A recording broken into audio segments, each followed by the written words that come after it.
And we have two stars of reality television, Kim and Khloe Kardashian. Oh, we only have two of the sisters. We have two of the sisters. Hey, Good to girls. see you.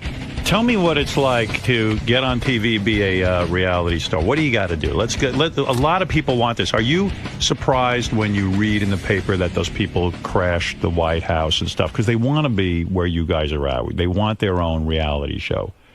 So maybe we should have crashed the White House on our show. In a sense, that would be fun. in a sense, yeah. Don't you feel pressure that you always have to come up with something sort of odd and almost antisocial to be interesting on the show? Like, you know what I mean? Yeah, I know what you mean, but it was so funny because after season 3, we were like, okay, what are we going to do now? Like, what are we going to do? Season 4 is coming. Like, we're so not that interesting. And then Court got knocked up and this one got married. So we had season 4. Now season 4 is fascinating. Yeah. It's how do you get the reality show? You guys are on E? Mm-hmm. On E, yeah. On E. Well, I think the dynamic of having 10 kids, my mom and Bruce, between the two of them, there's 10 of us. We all were kind of hanging out in LA, Hollywood, being seen. And, my mom met up with Ryan Seacrest and they came up with this idea. And because Ryan Seacrest felt the family was interesting. Yes. And this was after, like, they had the sex tape of you with that guy. What's his name? Ray J.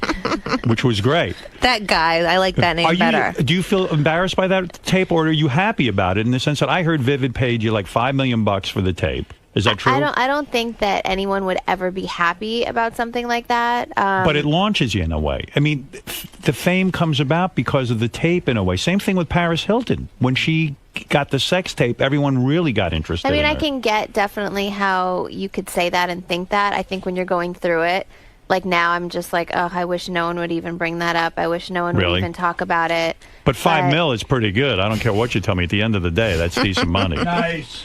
Exactly. Did you guys grow up with money? Like, your dad was Kardashian, the lawyer. Robert Kardashian. Yeah. Robert Kardashian, who died of cancer, right? Mm-hmm. He was a very famous attorney, represented OJ and all that stuff.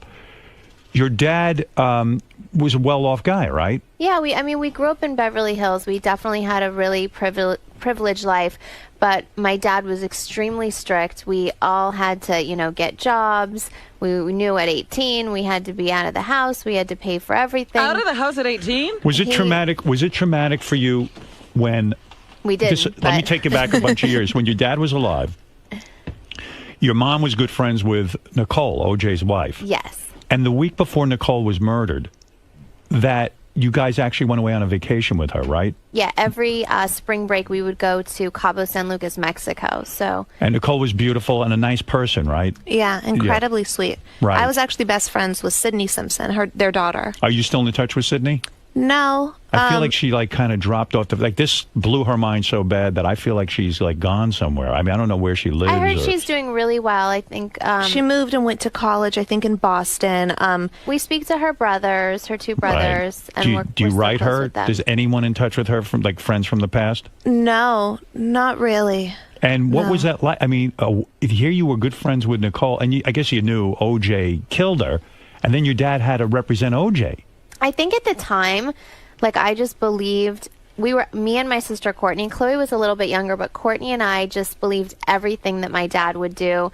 Right. We were such daddy's girls because we felt like, my mom had remarried so fast and it kind of broke my dad's heart and she moved on. So we just sided with my dad no matter what it was. Right. So at the beginning, my dad definitely did believe in OJ, couldn't believe that his best friend would do that.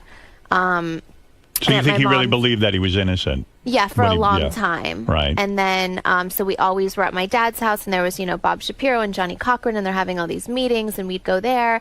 You would go to the meetings, and OJ would be there. Well, it was at my dad's house, so everyone was just the there Bronco trying to chase figure it out. happened from my dad's house, all that stuff. We were very much in the heart of it all. Was OJ at your house a lot, even planning his defense, or was he in jail? He was in custody, right? They didn't release him, right? But Okay, before he was staying at our house, and then we'd go to my mom's house where Faye Resnick was living, and she was really close to the Brown family, so we'd hear one thing, and it was very divided. OJ, and then going to my dad's house, and it was all pro OJ, and we're like, wait, what do we believe? And so right, because your mom's probably sitting there going, "That's my best friend, and OJ killed my best friend, and now my ex-husband's defending him, and you guys are caught in the middle in a sense during this whole thing, saying, "Gee, who's right? Who's telling the truth?" I know for us as kids, it was very hard. Like for me personally, I just felt like if I was at my mom's, I couldn't really talk about my dad. If I was at my dad's, I couldn't talk about my mom. Now, Right. like after the OJ trial was done, they became best friends, and my mom and my dad and my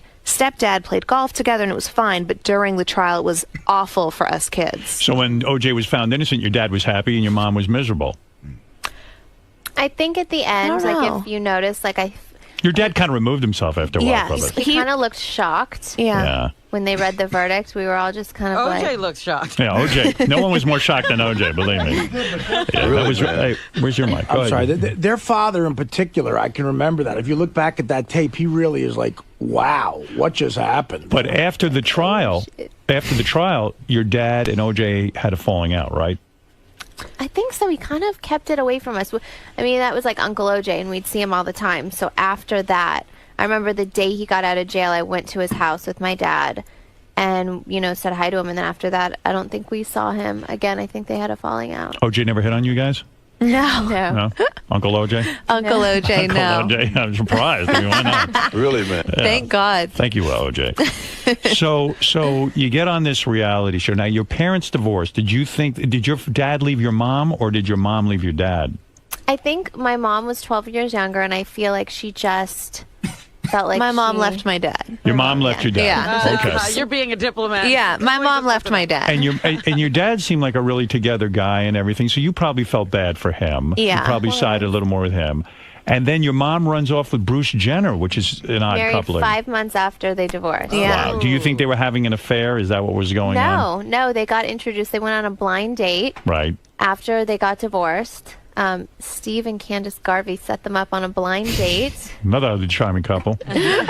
Did you when you first saw Bruce Jenner, because you've spoken about his plastic surgery, and I'm fascinated by Bruce Jenner's plastic surgery. And he seems like a nice enough guy and everything, but he was one of the most handsome men in America. Yeah. I mean, if I could have had a face like that, I mean, I'd be Never like, touch what? it. I would never touch it. This thing, I'm trying to figure out what to do with it still. But I'm saying, if I had a face like that, and Bruce Jenner was like one of the best-looking guys in the world. Every guy wanted to look like Bruce Jenner. What do you think? Did he go psycho in some way or berserk? Like, have you ever spoken about? How old was he when he got his He face was like in too? his, I like think- young. He was young, He had right? his nose done and like not the top facelift, but like the bottom? bottom Yes. facelift. And a guy just talked him into it, and he was really insecure. And Right. everyone has their own issues, and I guess he wasn't comfortable with himself, and he wanted to fix his nose. And the guy talked him into doing something else. And Was drastic. I mean, the nose he job. knows, like, when he got his face fixed recently, he was so afraid to do so. He was like, I don't even want to touch it again. I know they're going to be worse than what it was. So he knew it wasn't. Do you like good. him? I we love him. You He love is- him. I've known him since I've been 4.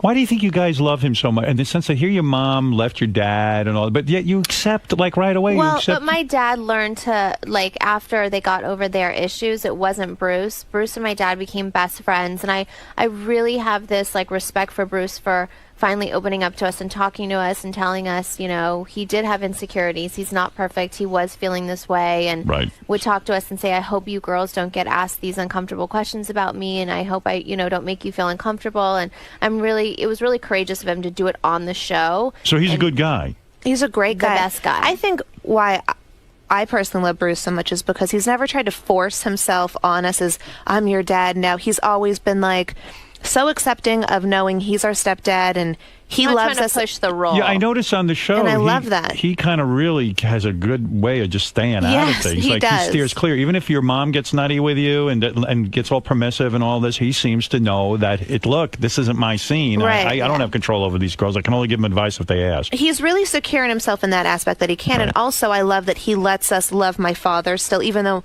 he's not jealous of He's that. not jealous and doesn't get insecure. Right. There's pictures of my dad all around the house. Right. And he just, He's got to deal with it. yeah. Right. Yeah. You Now, guys what still is live. your true living situation? Yeah, you don't live with your mom, Everyone do you? thinks we live at home now. No. No. I'm married, so I live with my husband. But where Right. do you live? Chloe doesn't even have a house yet, do you? I'm moving on the 21st. Finally. But what do you do? So when you say there's pictures of your dad all around the house, now that you guys are out of the house, why would you? Oh, in your own homes, you're saying you have pictures. No, in of our your homes, dad. even in my mom's. I mean, Why does your mom still have pictures of They're your dad? pictures of like my little sisters who are Bruce's and my mom's kids. Like But they would call my dad Uncle Robert. They so were there's really pictures of close them towards the together. end. Right. You ever see Bruce naked? ew, no. Never seen his penis. I would die. You would kill No. yourself. I would kill myself if I saw his penis. I would die.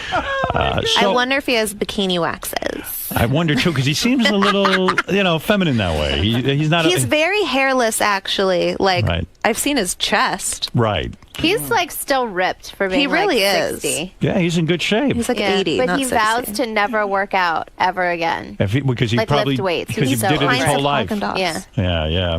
So let me understand something now. What's with you two? Only black guys? Is that the thing? I'm only black guys. She's only. What I'm happened not. there? I mean, Once what you is go that? black, you just never go back. Is that true? Not true. For I don't me. think it's true. All right, I don't know much. Kim, when have you gone back from black? I've had a boyfriend my whole life. Well, and he's been black, so what are you talking about? I'm just saying I'm a totally half and half. Like, Where's the other completely. half? Like before. Why And do then you- once you went black, you haven't gone back. So, hello, it's a true statement. No, but I'm saying I'm saying I would though. Like I would. you would go back, but you don't. Completely. Your sister's Well, right. just because I have a boyfriend. But if I didn't, So, I would, hello, shoulda, it would- woulda, coulda. I don't understand the logic in this comment. because I would. Don't you think your sex tape was so outrageous because you were with a black guy? Like, still, white America has a hard time with that, and here you are, beautiful young girl having sex with a black man on the tape. I mean, it's still pretty taboo, right? Yeah. I knew chicks, I knew girls like you I think so. growing up. I knew this girl, she was really hot. She'd only date black guys. Like, she could not be with a white guy. Her parents were really distressed about it. And so she started dating my friend who was white, but he looked black. He had like a fro and, Right. and very broad features and stuff, and he looked sort of traditionally black. So and then, but then she was fucking a cook behind his back because he was a real black guy. Right. You know, he had the whole thing going on. Honestly, What is it? How do you think this all well, happened? for me being, I don't know how it happened, but for I me think being, maybe because we have such like big asses. Like the black guys like love a big ass. Yeah, but We like them too. but you love the black guys. You love the black man. I do. Was it? Did you ever have sex with a white guy? No, Never. never me. No, I've Never? never. And growing up, did you So only weird. fantasize Never. about black guys?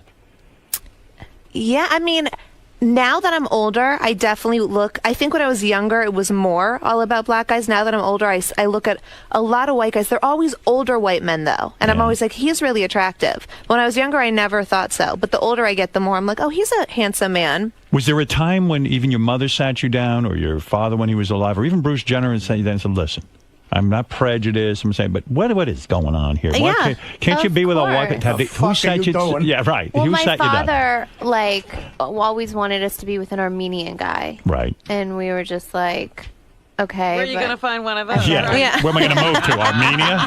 Yeah. That's a tough one to. All right. That's a little too narrow. Yeah. I would say my dad had issues with it, and then after the whole OJ thing, I think he was like, "This could happen to you guys." Like Right. he got really After the OJ thing, he protective. got sort of racist about it, right? Really? Jeez. Yeah. Well, I mean, he But didn't then want. he realized that it just was going to be the way it was, Right. so it wasn't going to change. And so, how old were you girls when you started having sex with black guys? Well, I had a boyfriend in high school from when I was like. Where'd you meet a black guy in Beverly Hills? Well, I went to an all-girls Catholic private school. That's hot. That's what ruined I- us. Right. That's what did it. Was your first kiss black? No, my first No. boyfriend was not. Mine black. wasn't. No. Oh, how disappointing. I know, Guys right? must Yeah. have sucked. They obviously they turned me away. Jeez. Are black guys, you think, better in bed? Is that I the thing? don't know. You don't know because it's all you've ever slept with. Yeah. But you've had both. I'd say it's just all about the chemistry between people. I'm really Right. uncomfortable when I talk about personal. I'm not. What, Sexual about things. sex? Yeah, I don't know Really? why I get really nervous. People, honestly, I think people perceive Kim as being so outgoing and like the very. sexual person. You and do seem stuff. sexual to me, though. She's not at all, and she's but I always so see shy. pictures of you in bikinis and showing off your new 'Cause body. I like to go to the beach and stuff. But that's I'm very sexual. I mean, you're putting it out there. It's I hot. guess so. I guess you would see that. I guess Yeah. I would put that out Are there. your but- boobs real? They are. Mine are. Both of you? Yeah. No kidding. Yeah. Nice rack. Courtney's aren't. She isn't. Mine aren't as big as hers, but she has Kim's a nice got rack. huge boobs. What are you, a D? I'm a 34D. Nice. Oh, Christ. What every woman should be. I'm a Tease us B. white guys. Sorry. No, I like hers too. Don't worry. Do you get angry I that your sister actually was don't. born with a D and you were not? No, I don't. I like my boobs. I would pray when I was in like 11. When I was like 11, my boobs started to get really big, and Courtney, who's my older sister, was so flat, and I would cry, and she would make fun of me, and in front of all the guys, like at school, she would just like totally make fun of me. Not at school, but the guys outside of school, and she would just be like, "Kim has the biggest boobs, Kim- the biggest nipples," and like make fun of me when I was 11. Do you have big nipples? Not really, no, Do but. there's nothing wrong with that. No shame in But that. she would say these embarrassing things because at like 11, I was so embarrassed that I had huge boobs. And You she were good friends with Paris Hilton. Both of you were, or just Kim? I was she when I was good friends younger. with You were. Nikki. And you were friends with Nikki. So Paris Hilton, you would think would be happy for your success in the sense that she sort of came out of nowhere. Her family was interesting. Her background was interesting. She became a reality star. You could say the same for you guys. You were not anyone famous, but somehow through this sort of wacky lifestyle, wild lifestyle, hanging out in clubs and things, people became aware of you. But Paris Hilton is jealous of you, isn't she? You know what? I haven't talked to her in a few years. Why? You were good friends. We were good friends. What happened? You got famous and she couldn't deal with it, right? Be honest. If you say so. I I'm don't asking know. you. I What, don't what know. was the falling out? Did you ever say to her, Paris, what's going on here? I never did. Why? It was one time we just didn't speak again. And you guys know why you're not speaking. Let's be honest. Well, I mean, Why be afraid to I say did, it? Attention. I did speak to her once when she went on a radio station and said that my ass looks like cellulite, like in a trash bag or something. She went on a radio station and she did call me to apologize. Cottage cheese. Cottage cheese. That your ass has bullshit. cottage cheese in it. That's what she said. It She looked needed to like. put you down. So what does she feel? You copied her success or I'm sure. somehow you take away from something that she has?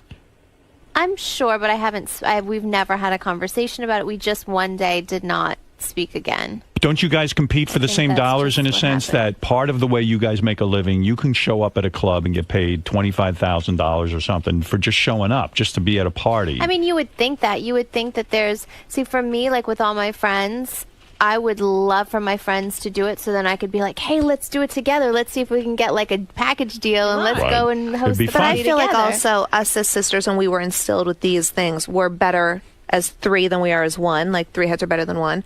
But There's power in numbers, and I think that sometimes people forget that. And if you like, I've had the same best friends since literally kindergarten, and my sisters are my best friends. So I don't have that switching of friend stuff. Yes, we grew up together. Our moms are good friends. I love her family. She showed me. It's cool because she's a really smart girl, and she showed me a lot that I never was aware of. Like I was, I moved out to the valley with the boyfriend, and when we broke up, I felt like I wanted to move back to Beverly Hills where all my friends were. She showed me so much. I was traveling the world with her. I'd never really traveled like that, and she showed me a lot. And I'm thankful for everything that I learned from her. But she became jealous, and you and isn't it true now you can appear at a club somewhere and get more money than Paris Hilton herself, right? I don't know what's her going rate. I heard yours is $25,000 to appear. Nice. Is that true? Kim's is more. Kim's is more. Wow. 25, honey. 25's nothing. It's up. 50? I want you to come to a party, and I want you to, because I'm opening a new club. What do I have to pay? 50? Well, if it's a birthday or New Year's, Go it's ahead. going to be a lot more. Right. So if it's just a regular Wednesday, Regular Wednesday what night. My day is Wednesday. That's the day I need to pump up. I want to get everyone to the club. I want to get You your want me friends. to give you a deal? I want you. No deal. I want the The actual. regular rate. He Every- was willing that's to He right. wants to know what the rate is. What's the rate? Say about 40. 40,000. Can Paris Hilton get as much as you? I heard that That's like her on a rate. regular Wednesday. It I could go heard- up. No, but a lot of girls are getting up to 100 for New Year's, stuff like that. But He's I'm sa- talking about Wednesday. I'm talking about Wednesday, and I'm talking about Paris Hilton. I heard that her kind of cachet is going down, that she's not as in demand. It's really weird. People don't really disclose that, but there are Right. there's levels of, this one's making this. All the promoters know it. It seems like great work. I mean, it seems kind of fun. You show up at a club and you bring your friends, and 40 grand later, you're kind of, you're having a party, you can drink. I feel like it is definitely the easiest, funnest job, and it's something that, even my boyfriend doesn't really understand. Like, well, why are you going out to all these clubs and parties? And I don't drink alcohol. I just don't like it. Right. So it's not like I'm out there But you partying. do smoke weed? No. All right, nothing wrong with that. You do any blow? I really don't know. You don't like blow? I've never tried it. All right, fair enough. Yeah. I What do love you do at these clubs then? It sounds well, boring. because I have different. She is I have boring at the clubs. I'm Don't get boring. me. Don't. But I'm She not that is. type that sits in the VIP club and just doesn't Do you ignores dance? everyone. I go out and I No, go she into. doesn't. I don't dance. She doesn't dance. What does she do? She I sits go and and texts. I talk to. That's the cool don't. move. Do you show your ass? You sit and text. Yeah, I'll do. She'll a few. do one dance. Show them the one dance that you do. When you go, Let me see your dance. No, I'll I dance don't. the one with that you. your hand goes No, up. they make fun of me. They say that all I do is stand there and show my ass, and I'll be like, I like it. but I don't. I don't. You don't do any of this? No. Okay. But you can interact with people. Like if I have these are the girls. Like I write on my blog every single day, and I have a fragrance that's coming out, and these are the girls at the club that are going to be buying my fragrance. So I don't sit there in the VIP room. I go and I'll talk to everyone, and we'll talk about Sometimes it seems on the show that Kim gets more attention than, let's say, Khloe. And Khloe, you get jealous. Or you get like, hey, we have a family business. Kim's making all the decisions. She's calling all the shots. Who the fuck is she? She's just one of the sisters. My favorite episode Yes. was when they found out that you and your mom had made this the deal for perfume. the fragrance. Right. Yeah. Talk to me about my that. God. No, it's not. Is Kim in a sense too full of herself? Is she wait till really? season 4. I'm just No, an it's extra not. now. It's not. It's I all don't about get Khloe upset and Lamar. about Kim making decisions. Sometimes I feel like Courtney and I and Kim, we make all these. We work so hard, Right. but then Kim's the one that gets all the credit for it. And we're always, but Courtney just doesn't speak up. I'm very vocal. What is the work? In other words, putting out products, going out to these clubs, Putting out and doing even- the television show, right? That's the But I moneymaker. do all the club appearances by myself, except for New Year's, the last. Do you guys put all the year. same money in the same pot? In other words, if When you, it comes from our dash, we're designing for BB for 5 seasons. We have a Virgin Saints and Angel jewelry line coming out that we designed for. So all that this stuff that we do together. that all it goes in one. Yeah. You have to Yes. split that with your mom too. No, she'll I get, mean like, she a gets commission manager because she's our percentage. management. Commission. Schmission. Time to end that. You tell her that. We I'll should tell call her right now. Call and her wake up. her up. That's bullshit. Yeah, Mommy schmommy, you're out of the house. mommy. Oh, boy, oh You boy. want to call her and tell her? You take care of that. Yeah. I don't care. So Khloe really did go in there and she said to her mom, you give Kim all the attention. She's your favorite. You really laid into her. Well, Kim and Chris are twins. We're twins, but we also have. They are from the obsessed with start, each other. We've started this before. My mom came to she told me about the show idea. I said, "Oh my God, I'd love to do it. Do you need me to go into the meetings, help you?" Her and I have always from the start. I just been on think the same my page. mom knows Courtney and I aren't as into it. Right. We just Kim's are more more like. the businesswoman type. Yeah, Courtney's we're along more for the into ride. our. She could care less. I got just- a question. All right, Khloe, let's get down to it. You got married. Yep. All right. Now, you married a rich guy. Mm-hmm. What is he, a basketball player? Yeah, he plays for the Lakers. He's And he a makes great player. Yeah, Thank you. I don't know anything about this, I mean, but the Lakers are good. I hate that, but Odom's a great player. Thank of course you. he's a black guy, which you love. Duh. And he must be a big black guy. How tall a guy are we talking? 6'9", 6'10". 6'9". He 6'9" must- and a half. And I don't mean to be gross, but he must have a penis like a horse. It's amazing. It's amazing, right? Pretty fun. And you're not a tall guy. How tall are you? 5'9". Oh, you are 5'9". Yeah. And you can handle something that big? Honey, yeah. You can. Was he 9 inches? I don't know. I didn't Would you say measure at it. least? See the biggest penis you've ever had? Yeah. And you can handle No, it. I don't want to know this. Well, the public needs to know. You can handle it, right? Yeah. Everything. Show me with your hands. This big? What? That's like a horse. Yes, that's exactly what I imagined. Well, we're talking about a Laker. That's like oh my goodness. I tall don't as me. know. I don't know how big. It's as big as your sister. Yeah, it's as big as Kim's leg. The first time you... How did you meet him? How did you meet your husband? I host clubs too, and I was hosting sorry. Ron Artest plays for the Lakers now and it says "Welcome to LA" party, like a Laker party. And you love that. There's tons of black men around. That's your thing. Go ahead. That's why I said yes. Right. And my little brother came with me. He wanted to go, so I took my little brother. And I was hosting it, and he was there, and I met him. He was there. He was a fun guy. Did you sleep with him that night, or did you wait? I didn't sleep with him that night. How long did you wait? How long should a girl wait? Every girl would like to get a basketball Well, I player. mean, That's a honestly, jackpot. got married a month after the day they met. So I mean, Yeah, I they got could have married waited 30 long. No, I got married 30 days from the day I met. Honestly, I'm not someone that goes by rules. Some people you meet and you know, like, oh, you just... Can I curse on this show? Sure. Yes, yes. Oh, some people you meet, you know you're just going to, like, fuck them, and you're like, oh, that's it. That's Whoa, it. whoa, whoa. And then there's, I mean, you do, you know, when you're like, I don't know, you just have that chemistry with someone, or you have a chemistry that you're like, oh, I really like this guy. Every person's different. You so. met him and he asked you out right away. Because I Yes. imagine this move. If you marry a guy in a month, did your mother say, did Kim say, did everyone say to you, listen, a month is just too Everyone. soon? You're younger. How old are you now? 25. You're too young to make that kind of decision. Everyone. But I've Well, never... I'm still confused as to, are you married? Because there seem to be several marriages, several weddings. Then there was a prenup.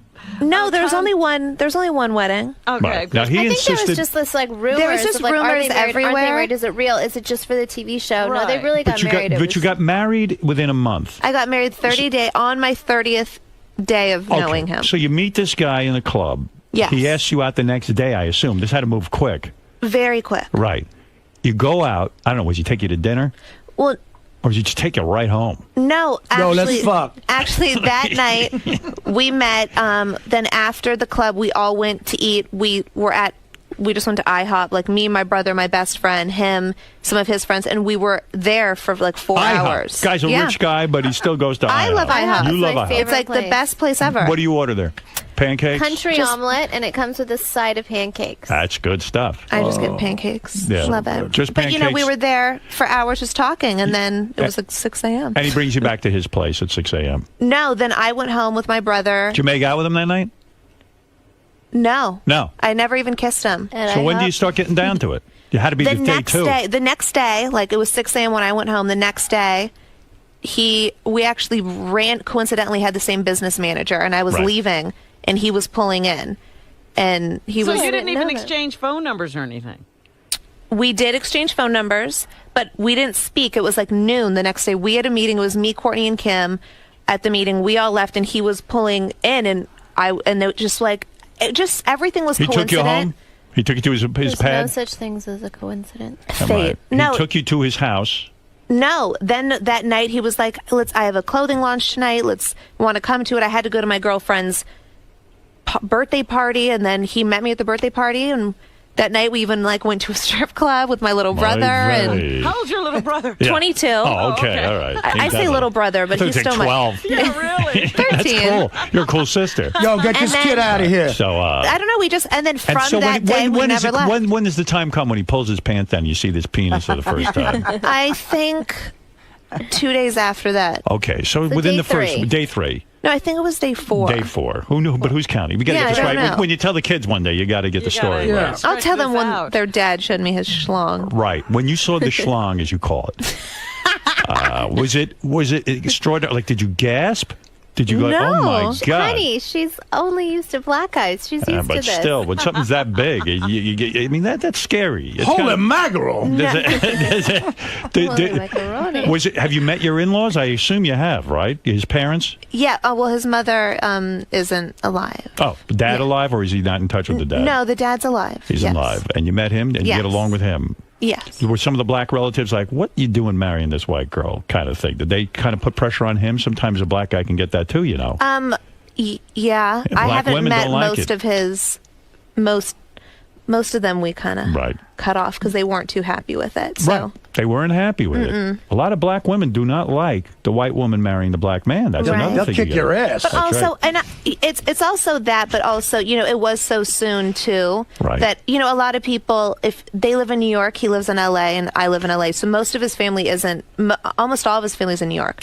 Why So, is the details of your prenup out there? Like, how did that all get they're out actually not out there. That's all fake. there? Here's what I read. Tell me if this is fake. All right, he signed a $30 million contract with the Lakers. Not bad. It's a little higher, but yeah. It is higher? Okay, according to the prenup, you get $500,000 for every year you're married. Fake. $25,000 a month in Would be alimony. nice, though. Faye. You get their newly purchased $4 million mansion. Well, And- we did purchase the $4 million mansion. And $5,000 a month for clothing allowance. And $1,000 a month for makeup and hairstyling. That's all, the deal. That's all fake. $1,000 a Oh, month. and they're supposed to That be. wouldn't last a day. I That's know. like one time. And there's supposed to be courtside seats in there that I get That's like to. the Do you whole get family those? needs courtside seats. Yes. Well, that's Isn't that fair. ridiculous? That's why you married Yeah, him. why would I want that? Do they think that you were after his money? Is that what they think motivates you in all of this? A lot of people do, but it's all people forget. Like I have very well-off parents. You're a and- rich bitch. I mean, you Go on have your and own say it. money. But also, like we own businesses. I don't need anybody else's Are money. you guys millionaires? Yes. Yeah, I mean, without your husband's Yes. situation, you are. Yes. Boy, that's a hot package. Yeah. Did you guys get him to sign something? That's what I say to everyone. I'm like, That's why I'm hello. like, I need my guy to sign a That's prenup. right. Who honey. knows? People, they want to just assume I'm, they're married to a basketball player in 30 days. He's not stupid. He's, you know what I mean? I'm not stupid. We both. And Kim, you're Are bringing money to the you're pot. banging Reggie Bush. Mm-hmm. That's a football player. Mm-hmm. I don't even know who that is. He's great too on the New Orleans Saints. Well, they have taste. They're undefeated. The Saints are undefeated. Yeah. Yeah. He too has the big penis. Yeah. I don't like talking about stuff Well, like that. come on, let's His know. schlong. Is he Howard, schlong he's big? part of their Yeah. juggernaut He offense. has a bigger. Yeah. Is it this big? What did Howard say? Who has the bigger penis? This big. Well, Lamar is probably Two of feet Reggie. taller. Right. So Reggie is banging you. Yes, Can't he be a is. white guy ever. It's always got to be the black guys. I guess so. That's Maybe wild. Kim would bang you. Oh, you're married. I'm married. I'm in a loving relation. No, I hardly look Your like a wife black is guy. beautiful. She's very beautiful. So what's going to be? Are you going to marry this guy, Reggie? You never know. Yeah. We've been together going on 3 years. You're in love? Yeah, of course. We like to take our time, though. Yeah. You've had only long-term kind of things, right? I do the Yeah. long-term thing. Yeah. I was married. I got married at 19 for 4 years. So I think that now I definitely want to just make sure that Smart. I just take my time. Don't be a two-time loser. Yeah, I Right. won't be a two-time loser. When Eminem put out a rap song, he badmouthed you. Yeah. Did that hurt you, or did it make you happy and say, "Hey, I'm on the map"? I It mean, made me. I swear. I remember like. Wait, what did he just say about you? he said, Kim Kardashian's a man. He said you're a man. Here's what he said. something. He says, I think Kim Kardashian's a man. She stomped him just because he asked to put his hands on her massive gluteus maximus again. Yeah. Did he come on to you and you rejected him? Is that what happened? No, I've never met him. But I mean, it's like Eminem being Eminem. He just talks shit about everyone. So I thought it was just fun. Like I've never it's cool. heard someone think you were a man. Yeah, It's I mean, like, I'm looking you tranny? over. I mean, hello. She's like gaga gorgeous. Yeah, you are beautiful. No, that's so weird. you. Someone would say that about you. You ain't no dude. Yeah. Hello. Well, It's Do sort look of- like looks sort like a of lady. Gay, it's sort of gay to say you look like a man. I guess. I think. But I don't thought know. it was. I thought it was like flattering. It's kind of cool. Well, listen. I don't care. You girls are up to a lot. You did Dancing with the Stars, right? I did. Yeah, you got eliminated quickly. I figured you could dance. Honey, she said doesn't I dance don't in clubs. I'm petrified to dance, and my mom. Then signed why me did you up do for it. Dancing with the Stars? My mom, as my manager, signed me up before even telling me. Was it embarrassing to you not to be a good dancer? I was so humiliated the whole time. I was shaking. I wish I could. Like, if I look back now, I'm like, I wish I would have done a better job. I wish I had it in me. But I'm so like shy and nervous more than what people would think. So it was really hard for me. You dated a white guy. I'm talking to Kim now. You dated a white guy, Nick Lachey, right? Who used to be married to Jessica Simpson and now, dates Vanessa Minnillo, all this stuff. We went on a few dates. It A wasn't few dates? serious. What happened? Nothing happened? It was just nothing serious. No sex? No sex. Really? Really? No sex. Nothing? Nothing. No making out? No light maybe, petting? Maybe like a kiss or something. What a Like a bozo. little- He a didn't, get little to, he didn't get make-out. to use his finger or anything? No. Wow, that's too bad. Nick Cannon you used to go out with. That's Mariah Carey's Carey's husband. Yeah. You slept with him? Yeah, we were together for. Any good in bed? What is this Yeah. guy's story? I don't know. What'd you break up with him for? It just, I mean, it was just not that serious. It was just a little random thing. Fling. He's Right. an annoying bastard, right? Be honest. I mean, that guy's annoying. Yo, what's up? Yeah. He's got like a degree from Arizona State. Like, what's What's up, baby? Shit. Do you girls ever like to go to the ghetto and like hang out? I mean, you're very into the black culture. Do you ever do that? Do you ever go to like a really bad neighborhood and hang out and Just for fun. just for fun? I'm being serious. Yeah. You love it. I like the It's- swap meets. No, but it's almost like you guys want to be part of the whole black thing. I mean, so you know, Really? why not? Yeah, I got a great place here in New York. I You could don't hang think out. they're Fergie. I don't know. They're not wigging it up. Have you ever hung out with Fergie? I have. I love her. Yeah, she's good, right? Yeah, she's so cool. Do you think the so Black much Eyed fun. Peas have banged her? I do. I think Every one those of three them. guys have. I think they all have. The way she just moves and everything looks like she But probably. she's married I don't to think so. Sean. I don't She's get that vibe. gorgeous. From I think in her. the past when they were coming up, maybe they all banged her at one point Maybe, or another. who How could they knows? not? I mean, it'd be I mean, ridiculous. she's hot. If I were the guys, I'd want to. But That's right. Are you friends with Ryan Seacrest? I know he produces your show. Yeah. Have you ever seen him hook up with a girl and actually go through with it and have sex with her, or is it? I've never seen him have sex. I mean, every girl we've had on the show said they went out with him and then he didn't want sex with them. What do you make of that? Really? Yeah, isn't that odd? I've heard he's like, in I was bed. going to say, I've heard Really? the complete opposite I've from heard girls. He's like a freak from of girls the in week. LA. Now you can see Kim and Khloe Kardashian on Keeping Up with the Kardashians premiering this Sunday night at 10 o'clock on E! Well, you've done it. You've how many successful seasons have you had? This is our fourth, and Courtney and I have a spinoff too. Yeah. Now, what was Courtney got in trouble for? What, drinking and driving or That something? was me, That honey. was you. What Yeah. happened to you? You seem like a good girl. What are you up to? I'm now a good girl. What happened? Tell me what went wrong.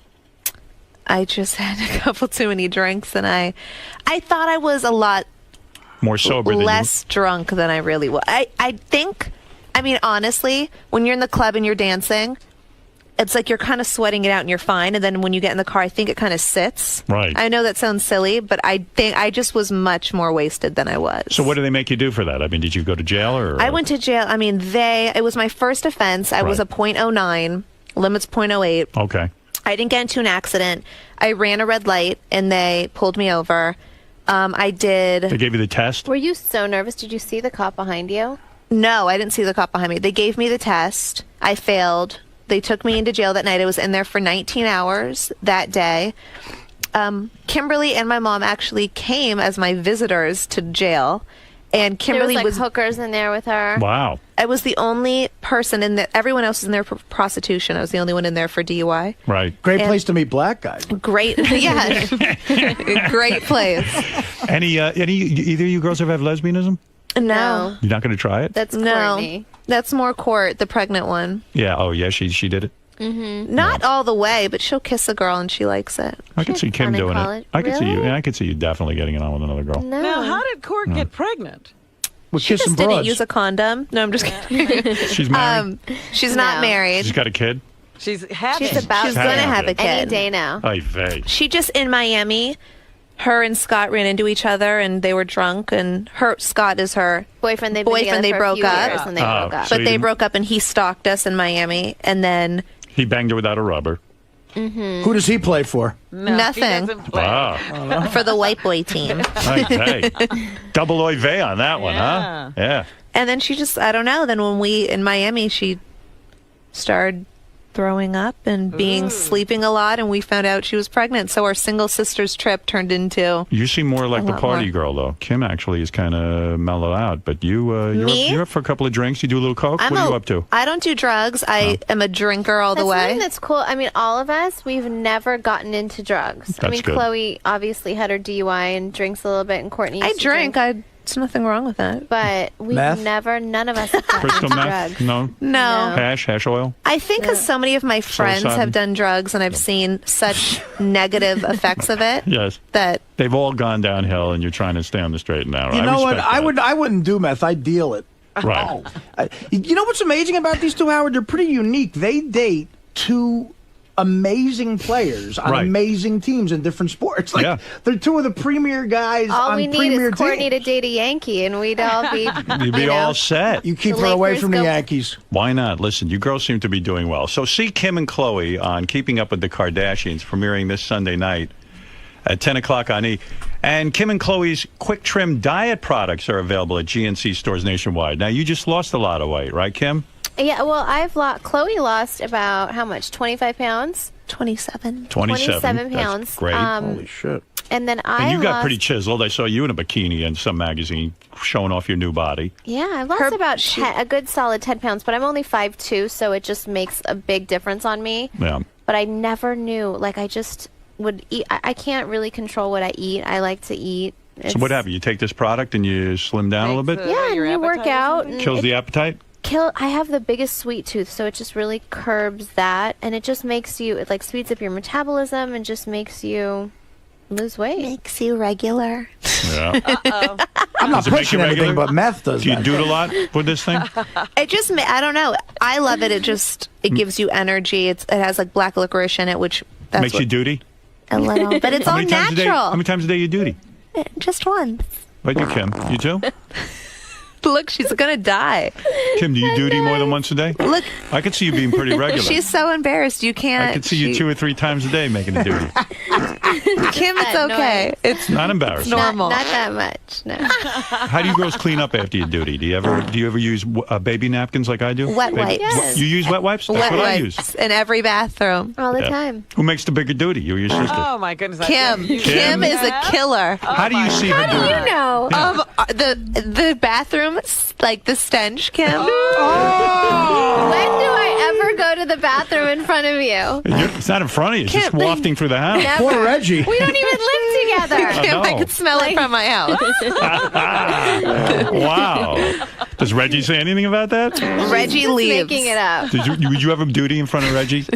She makes him Can I sit tell on the you floor. something so Yeah. disgusting? Go ahead. My brother and his ex-girlfriend, they were like so No. obsessed with each other they could never be apart. He would go to the bathroom and she would sit on his lap and Oh. be there. You're lying. I swear. That's a blumpkin. That's practically a bump.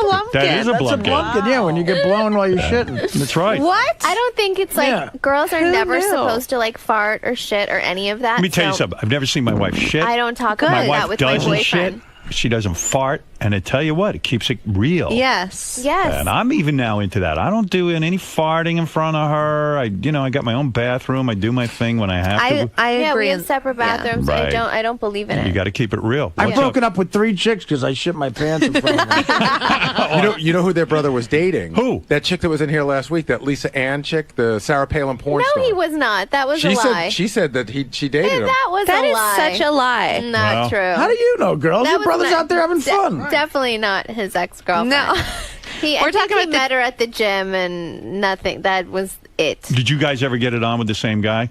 No. No. You don't go for the You same. would We never have double. very different We don't. tastes. Yeah, we have all You would never three of double us. team. You would never double team a guy. No, Right. I don't. Nobody's gotten the Kardashian sisters. No. No. It doesn't sound like you have different tastes. Sounds like We something I would do. like to do. Get all 3 of them in a room and see if I can't get something going. I can imagine Kim shitting and Reggie's like, damn, bitch, what you eating? All right, and look for the Kim Kardashian fragrance this February exclusively at Sephora stores. Go ahead. A couple of quick questions for the Kardashian girls, and then we'll move along. Hey, Ralph. Hey, Khloe was on that last great season of The Apprentice, but it was really weird because Trump kicked her off because she had to do community service for that drunk driving. I just thought that was kind of fucked. Like, Khloe, were you like, what was the deal? Was he trying to thin out the herd, or like? Were you screwed over on The Apprentice? Yeah. Because, I was. Yeah. He knew about my DUI before I went on the show. She had to get it clear. I had to get it cleared because I did have to go back to LA to do one thing for it while I was filming. And basically, I just wasn't enough drama, I feel, for him. I really was there for charity. I didn't know I was there to throw everybody under the bus. So I think that's why he kicked me off, is just I was boring. Do you think if you guys hadn't been successful in terms of becoming famous, it would have wrecked your life? Did you have the drive in the same way that this couple who broke into the White House? Or Not at all. Not at all. Was it not a burning passion for you to get famous? No, it actually, happened, and we're having so much fun while this ride is lasting, but we all have really normal lives outside of this, and we have our clothing store Dash and stuff that we did before. That's what we you were would be working. doing You were now. working before, right? Yeah. You Right. worked for what? You worked for celebrities and actually put their Yes. clothing together, and you were a stylist. I was a stylist and had this closet organizing company, and we had our clothing store, so we would just continue to do that kind of stuff. Guess who Why was is organizing my? He's laughing laughing? because I had a big discussion with you yesterday about organizing my closet. Can I get $25,000 for a party? Well, you know what? Start by organizing my closet better. Organize your closet and That's his sell it job. all on eBay. I'm addicted to eBay, so I take everything from my closet and sell it. I bet there. Ralph can get a few G's. Yeah. I would give you like $100 to show up at a party. And I drink and dance. That's right. Me too. All right, so you were working girls. The perception is that you guys never had to work or do Right. anything for your, Not but true. you always had something going on. All right, Jim, go ahead quickly. Yeah, that's exactly what I was going to say, Howard. I mean, I'd pay $50,000 for you to come to one of my parties, but I mean, and they haven't done anything to deserve that, really. Well, the girls. I should charge them $50,000 to for me to come to one of their parties. Well, don't be mad at them. They're just getting $50,000. And we're just doing what people offer. Don't hate Absolutely. the player, hate the. Holla. Yeah, right. Thank you. Let's go to Dan. Dan, when you. By the way, girls, when you're with your boyfriend or your husband, do you black it up at all? Do you have an ability to talk in the Not at all. You ever go, what's up, ma? No, I hate my people like boyfriend that. doesn't even talk like that. No, Neither. No, Not at Lamar all. doesn't talk like that either. you don't like when white people put on the. Yeah, like outfit. you are who you are. I don't like people that try to, like, you just accept who you are, and I don't like people that talk we sound differently like around the different biggest people. Valley girls. Like, you know, We are Valley girls. Dan, go ahead. and Hello fill the- there, Lamar. That's right. Me, when I'm around black people, I put on my black outfit. I go to like Look at her. 1850. Yeah. Let's go. Hey, Lamar, might you be so kind as to tell me where the vacuum is? Dan, go ahead. You're on the air. Dan in Philly. Dan the man. All right. Let's go to Roger. Roger. Yo, Howard, can we get these girls on the Sibian? Let's do it. Do you girls ever masturbate with a vibrator? Yeah. You do. You like it? Kim, are you okay? I'll let Chloe answer this. Kim, one. you don't? You never I don't touch talk- yourself? I don't talk about stuff like that. Would you use a vibrator or would you use your own fingers? I don't know. Be honest. I don't know. What do you use? What does she use? You know. I've never Chloe seen her could do answer it. all these Not after one of those enormous shits. I do not take enormous shits. I was totally Chloe kidding says about. kidding. I was kidding. I just like to fuck with Kim because she gets so uncomfortable. It's funny. What's the big deal about? Are you embarrassed by masturbation? We all do it. No, I just don't ever Masturbating like is talk great. about stuff like this. Really? I always get really like. Can you get yourself uncomfortable. off by just sitting on your foot like Robin can? Oh, here we go. I never said that. She can rock back and forth and get herself You off. can? No. Oh, I was like, that's a gift. She squeezes her legs together. Who do you guys think about when you masturbate? Like George Washington Carver or something? No. You only think about black guys when you masturbate? I honestly just think about my husband right now. Bullshit. No, come on. because Come on. he's on the. He has 82 games a year, and Do you trust him to go on the road by himself? 100%. You don't think he'll cheat? No, You guys are both very young. he's 30. Nah, Still that's young. What Tiger basketball Woods, player cheats Look on what the happened road? with Tiger Woods. Right, but I Mr. just Perfect.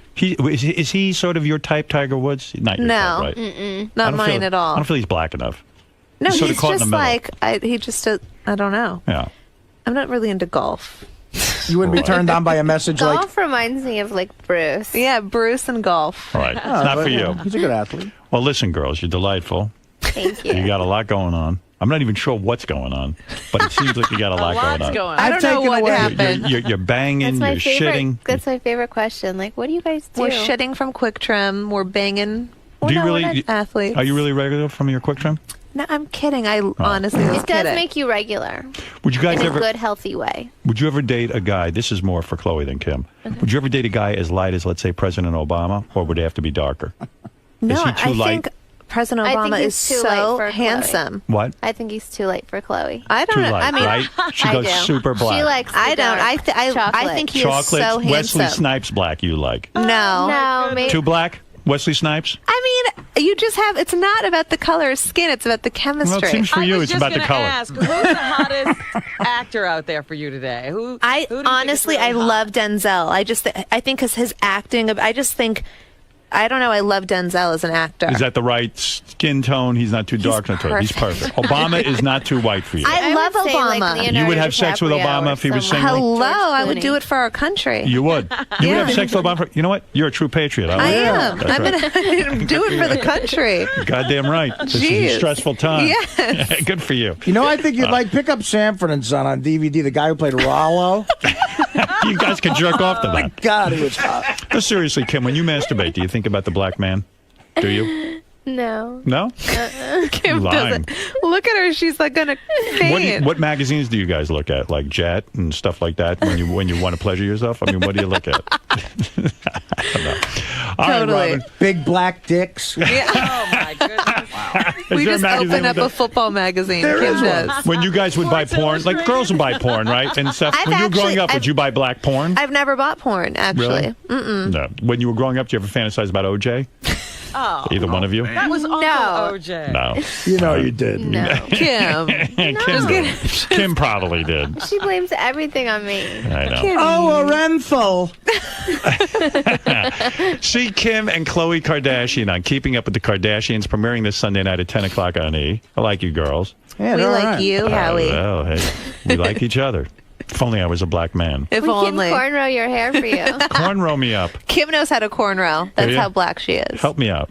I would do blackface to date one of these broads. Kim and Khloe's Quick Trim Diet products are available at GNC stores nationwide, and you can look for the Kim Kardashian fragrance this February exclusively at Sephora stores. Keep us updated on what's going on.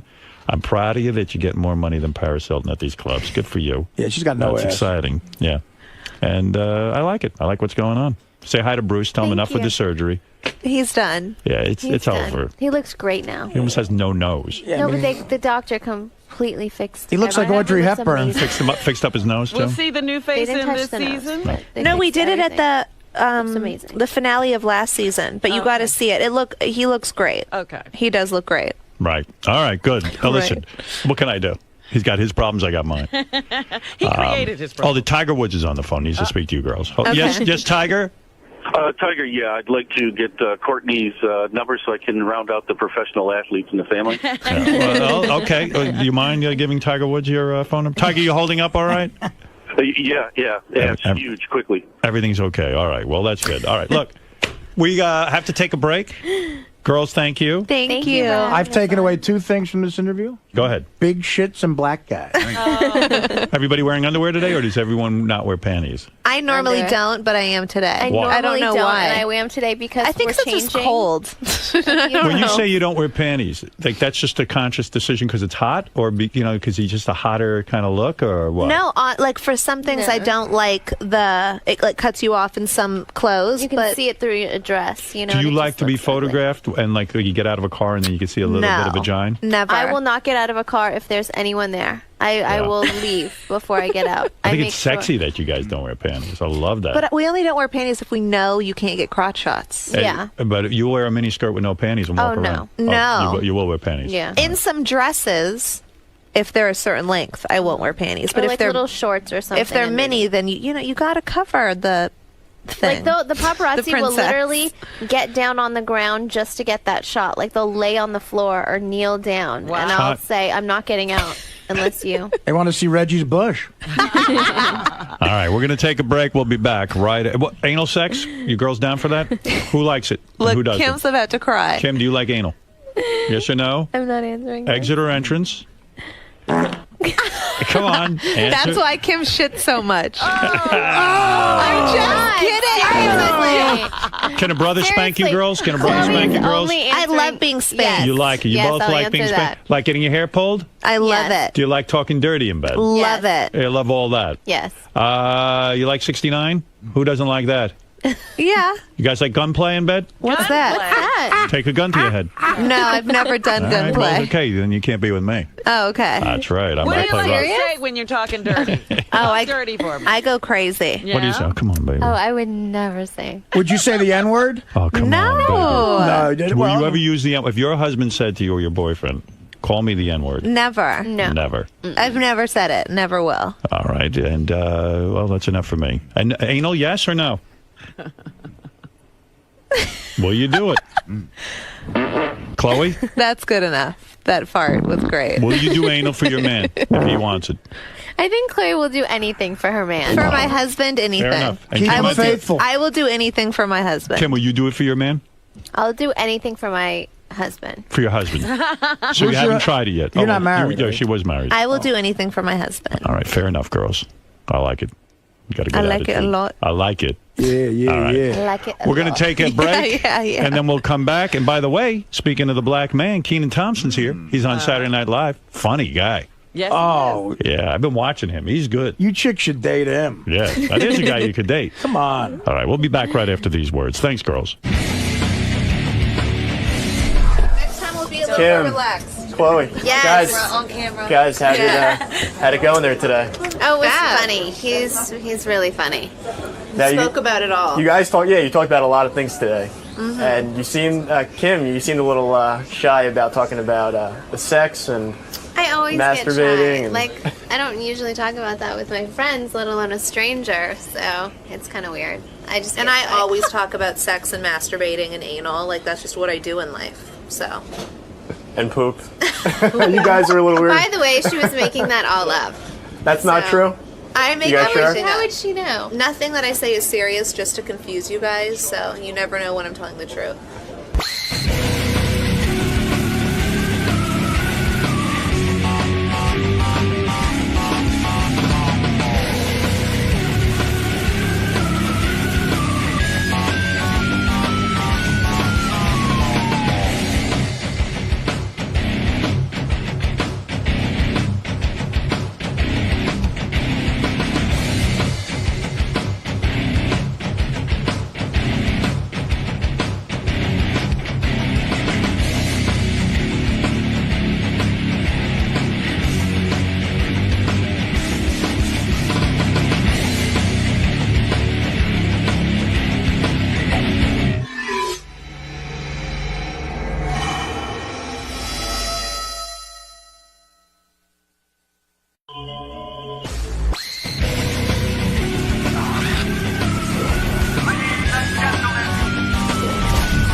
What's up? It's the kid 50 Cent. I'm here to see my man Howard Stern.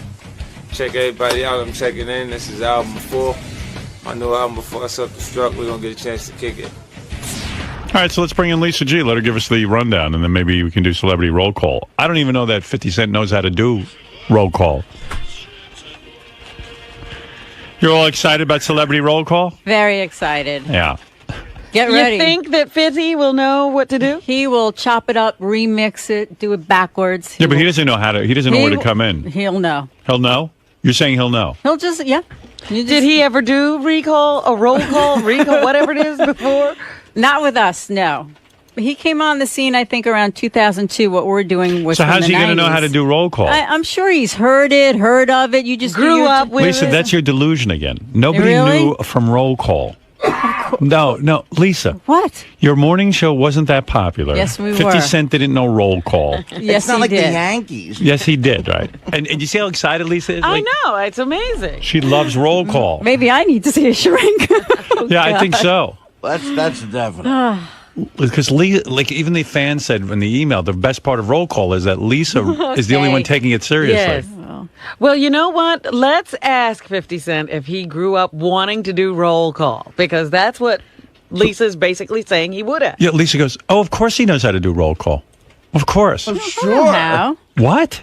He'll know how. It's a beat. It's a couple of beats, and he'll jump right in. Yeah, but he's never heard roll call. He didn't listen to you on Hot 97. I think he might have. You do. You're going to sit here and tell me that 50 Cent knows how to do roll call. You know what? For the life of me, I don't remember where he was brought up, but if he was from the New York area, which I think he is, then he'll know of it. All right. How much you want to bet he doesn't know of roll call? That he does not? Yeah. I'll bet you he doesn't know it. He's going to say, I don't know what the fuck roll call is. Lisa, you think every black person was listening to you. You do. In New York? Probably. Bullshit. I hate putting it like that. What? I have to say, I never heard the roll call. Because you were busy with Howard. And Lisa, you guys were fired. I was off some days. Yeah, I hate to tell you, usually in radio, if you're fired, you have no audience. Is he here? No. He's not? Not yet. Are you going to say, do you know what the roll call is? Or are you going to say, do you know I'm what the gonna roll say, call is would with you- Ed, Lisa, and Dre? No. Well, however you want me to say it. Yeah. I'll say it both ways. He still won't know what you're talking about. What do you think? If he says Ed, Lisa, and Dre, he's going to know? I think so. Wow. Wow, you really think that?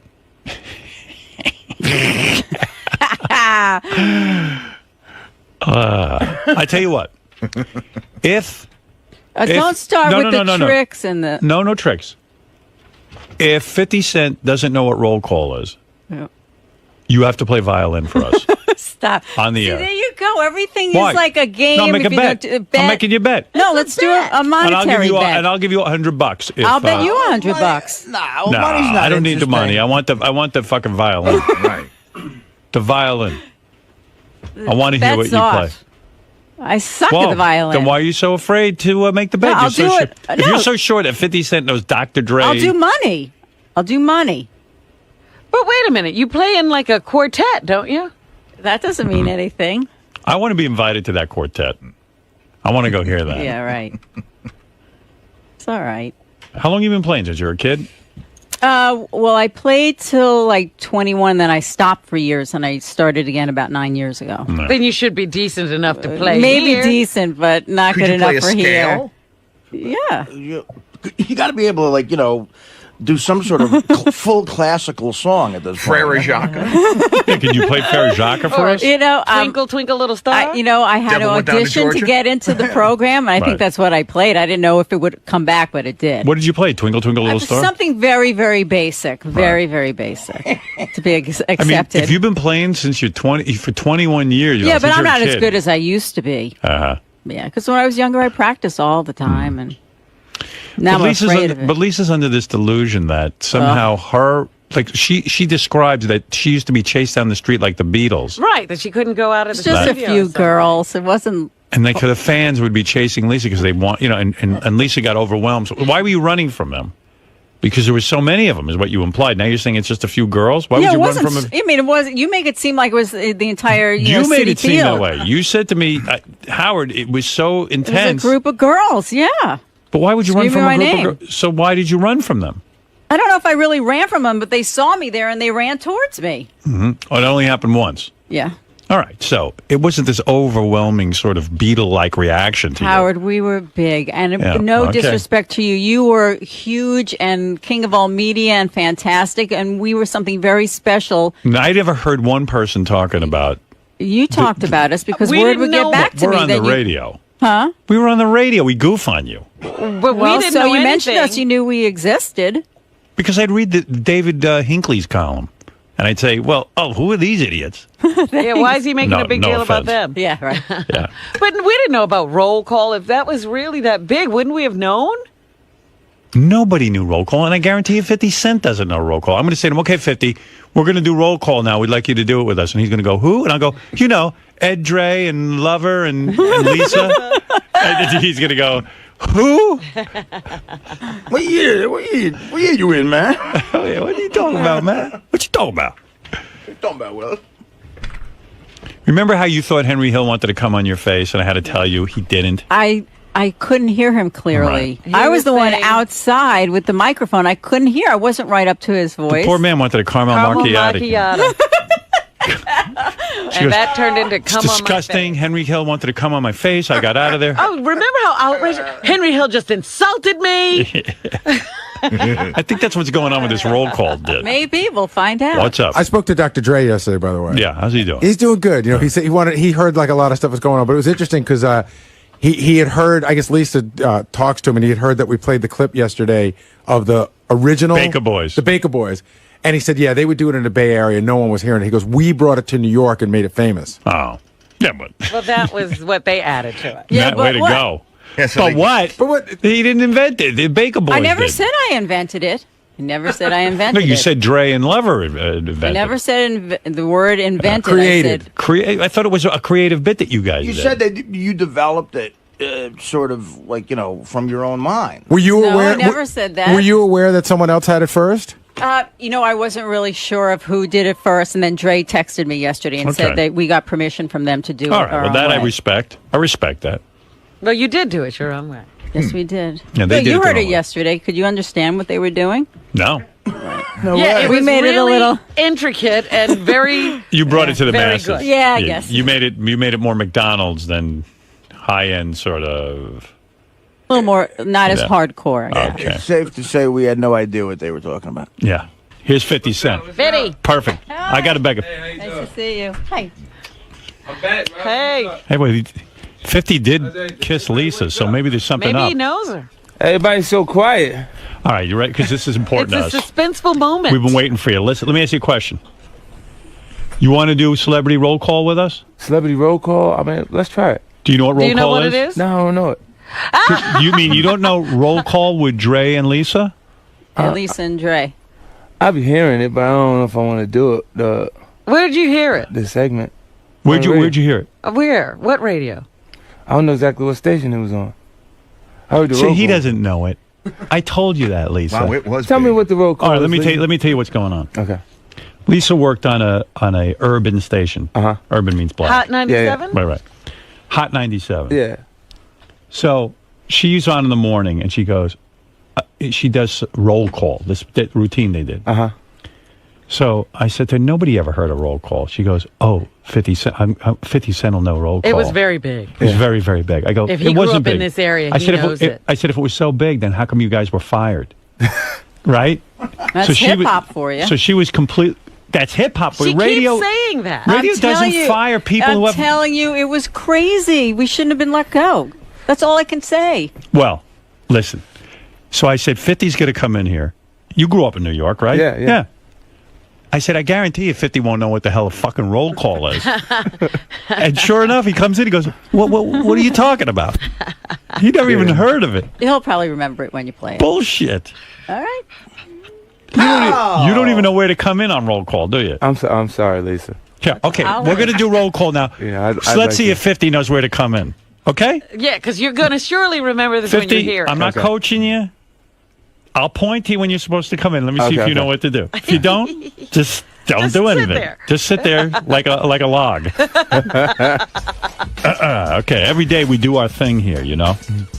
See, we're going to do a little celebrity thing right now.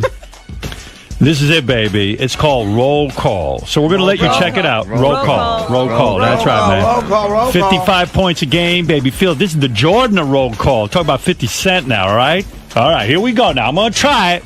Can't miss. We Just can't miss. We just can't miss with a beat like this. Pow! It's the joint. Ha! It's the roll call. It's the roll call. It's the roll call. It's the roll call. What's up, y'all? What you got to say? Who's on the phone with Lisa and Dre? It's 50 Cent early in the morning. That's right. Yawn it. It's That 50 sounds Cent cool. early And in that's the morning. That's Who's on the right. phone? What's the T? What's the T? What's the T? Where you from? Where you calling from? Oh, What's Queens. the T? What's the Queens, New T? York. What? Queens, New York. All right. You said, what's the T? Queens in the house. Queens in the house. Queens in the house. No, you didn't. You didn't even know what to do. Queens in the house Now- with the roll call. All right, you owe me This is like $100. people study this at home, how it the callers do this. Yeah. Not the actual artist. No, but there was celebrity roll call. The Baker Boys did celebrity roll call. And Lisa said they did celebrity roll. Right. Yeah, you said he did it with Jay-Z. By the way, this guy's one of the greatest rappers in the world. You know what the fuck he was doing. Yeah, I had no idea. He looked like a deer in the But headlights, he's Lisa. supposed to know because he grew up listening to this, according Do you to remember Lisa. it? Hot I do 97 remember it. with I do Lisa and remember Dre? it. Yeah, sure. Yeah, Sure, he it remembered it so well. He goes, Yeah. What city? He got one for It was a big thing in his life. And it then when you seems. came in, you didn't even rap. You didn't even know how to rap. I was rapping better I than was you. like, yeah. Are you a rap artist? I said early in the morning. She said yawning. You're It was all over the place. Lisa's trying to move it along. All right. Anyway, Lisa, I think that proves to you guys All weren't right. that big. Thank you. All You're right. welcome. All right. All right, have fun. Too bad for Lisa. You didn't know what it was. But once again, I'm right and Lisa's wrong. I think Lisa's really pissed. Yeah, Lisa's This is pissed. going to depress her for the rest of the day. Because Lisa's under the delusion that when she was on Hot 97, it was the biggest fucking thing. She thinks every black person who grew up in New York knew her. She told us she was like a rock star. You Yeah. know, she couldn't walk down the street. The black women were chasing her Wow. down the street. They were chasing her down the street because they didn't like her. I mean, it's funny how things change, though. I mean, because if you're saying it's different now, because that happens to artists, too, right? Sure. Yeah, when you're not interpreting the street anymore. Yeah, you smoking hot, and then you cold as ice. Where was I just watching you on some show with Eminem? You guys were performing Yeah, together. the AMA. Yeah, you were good on Yeah, that. American Music Awards. Yeah, that was good. I like that. This guy had a little piece in it, so it was cool to come out and do my little thing and get out of there. I was hoping for a little more from you. You know, I thought Eminem was kind of Always hogging leave your. them wanting more. He did kind of hold the show, Howard. You know. I think people really wanted you a little bit more than him. Honestly, I know I did. Nah, it was huge, man. You can't. Tell me something that I just heard about you. I didn't realize how heavily you were into making movies, but you you got all the tattoos removed from your arms. Yeah, I took them off my actual Let arm. me see. Because you were tired of being in the movies and having them removed. Wow. But doesn't that leave scars? But it comes back. It depends on who you actually went to actually do it. How people go to the wrong places, and I heard it's extremely painful. It is to get your tattoos removed. It's more painful than putting it on. Really? And how long a process is that? Isn't it months? Yeah, it'll probably take about a year before it to be completely out. But it's easier to cover it with makeup. Like if you had a 6 o'clock call time, I'd have to be on set 2 o'clock in the morning. Just to cover tats covered up. Just to cover your arms. Right. Wow. So you said, I'm going to go to a doctor. I'm going to have them removed. Now, you were pretty heavily tattooed on your arms, weren't on you? my arms. I took them off. Yeah. And what does it look like? Let me see. See, I see. You see, it's almost like somebody Like little pigments is knocked out of it. They got to come back in. Right. Yeah. Gone. Wow. drew on his arm and it's gone. fading. Not that bad. Not that bad, but man, that sounds very, very painful. And there's a whole full movie schedule coming up with you. Yeah. I shoot December 27th. I start the Gun Project. It's actually a screenplay I wrote myself, starring myself and Val Kilmer. I'm producing it through Cheetah Vision Films. No kidding. Yeah. You recently said that you like Robert De Niro because when you were working on a movie with him, he walked up to you and treated you like a human being and said to you, I need some business advice, and I know you're a good businessman. You've made a lot of money. Can you help me out? And I know what you mean. Yeah. Like, don't you think like a lot of, especially white guys, they don't look at a black guy and go, hey, I need some business advice. Like Robert De Niro didn't see color there. He just saw a businessman. Yeah. And he's not that kind of person anyway. They would be, dealing with color in any kind of way. Because but people a lot of people, even in the acting sense, they don't think rappers are actors. They think they're there because of their name to give some... and that's really weird too, because when you think rapper, I kind of think Will Smith, and he is the biggest movie star. And I think Queen Latifah, and I think Ice Cube. And we got so many artists that made the transition from hip hop music into acting. More than any other genre of music. That's true. Now, so the thing is that, when you think of you as a businessman, and I've said this before, you're worth over $400 million. Wow. I'm doing pretty good, Howard. When I get my weight up, I'll be up in here every morning with you and Robin. But the point I'm making is he worth $400 million? Because I heard somebody I know was disputing that to me this very weekend. Well, I mean, it would be difficult for them to prove it unless they work in my accountant's office, right? Right, but they, So like most of the money they say came from vitamin water, right? That's right. Nah, but then they're not taking into account me even as an artist. Well, first of all, he sold a lot of albums. He tours a lot. That's a lot of money right there. But Secondly, they're claiming all the money they claim that he made from vitamin water he didn't make. They're claiming that? Yeah. Well, you know what they'll claim? They'll claim all kind of things. They claim I used cocaine in Croatia. They claim my arm was cut off. They claim I used steroids. Well, you know what it is. I was hitting on Robin last time I hit. I said I want to play with them things. And she... That's not hitting on me? Let me tell you, when I said 400 million, Robin had 400 million orgasms. I'm telling you that right now. That's what you're talking about. That's right. No, but the thing is, there is a lot of jealousy about you. People don't want to accept that you are worth $400 million. Well, I'm doing well. However, if you look at... Is the economy hurting 50 Cent? I mean, have you gone down in your net worth? Well, it's just changing the business itself, music, completely. Right. Like where... last night we was there for a launch of a new platform called Vivo. Right. What is they that? Can actually control content and usage of actual music. Really? Nobody's going there. Companies are together. Vivo. Yeah, you were over there. Yeah, because at YouTube I have 295,000 clips related to my music on actual YouTube, and there's nobody there to actually create ad revenue. That's right. Spaces. In other words, what you're saying is your music doesn't generate as much money because people are getting it for free and they're getting all the content for free. That's exactly. It's everybody's music. I know. But how are you going to get people to go to Vivo, though? Well, I mean, the platform is the same way you got them to go to YouTube. Yeah. Just making it available and have it be official content and maintaining a specific grade of quality. Says here 50 Cent's worth $405 million. He lost money during the recession, as everybody did. What way? Some of your investments went down? Yeah, it went down, and some of them came back up. You know what I'm saying? It's just, if you had enough money, you lost some. You say, I buy diamonds on a very regular basis, but now I'm selling my old stuff before I get something new. Right. So you've even tightened the belt. Absolutely. I'm What not just kind of gonna diamonds? spend- You're not talking about loose diamonds. You're talking about jewelry? Yeah. Like when instead of just buying and creating a jewelry box or a safe full of diamonds, I'll just take the stuff that I don't want to wear anymore back and get what I want for the time. I see. In the old days, you would just keep everything. You just had to Pile it up. Right. And you know, I keep reading about this house, the one that you bought from Mike Tyson. Yeah. I saw that house on some show not too long ago. It's a beautiful house. You said recently, listen, I get tired of living in this house that I bought off Mike Tyson because it's like a hotel. Yeah, it's too big for me. You know, I'm there by myself. You know, I gotta have a place that has maybe 4, 5 bedrooms. How many bedrooms? It's got like a full 18 movie theater in it. 18 bedrooms. Yeah. With a full movie theater. They got that. They got a nightclub, indoor racquetball. Yeah. Do you not spend any time there? I don't spend very much time there because I'm touring a lot, Tom. And how many people do you need to just service that house? You must have a whole staff keep it there. going. I mean, because I'm not physically utilizing it, it's like 4 people there. 4 people who run the whole household, right? And you don't go there at all.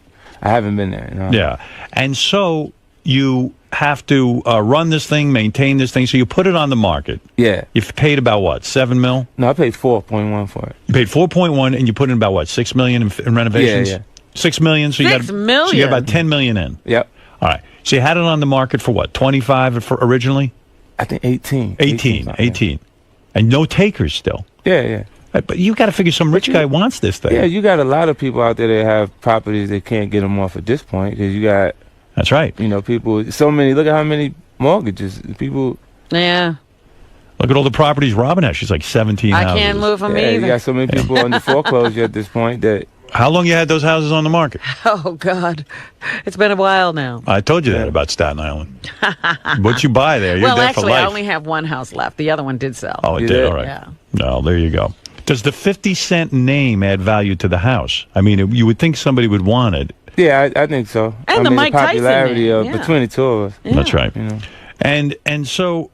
Actually, I'd be afraid of that house. See, I like a house like that. I call a house like that a pussy palace because you're going to go over there and you bring any of these bitches over to your house. And they're going to cooperate, Howard.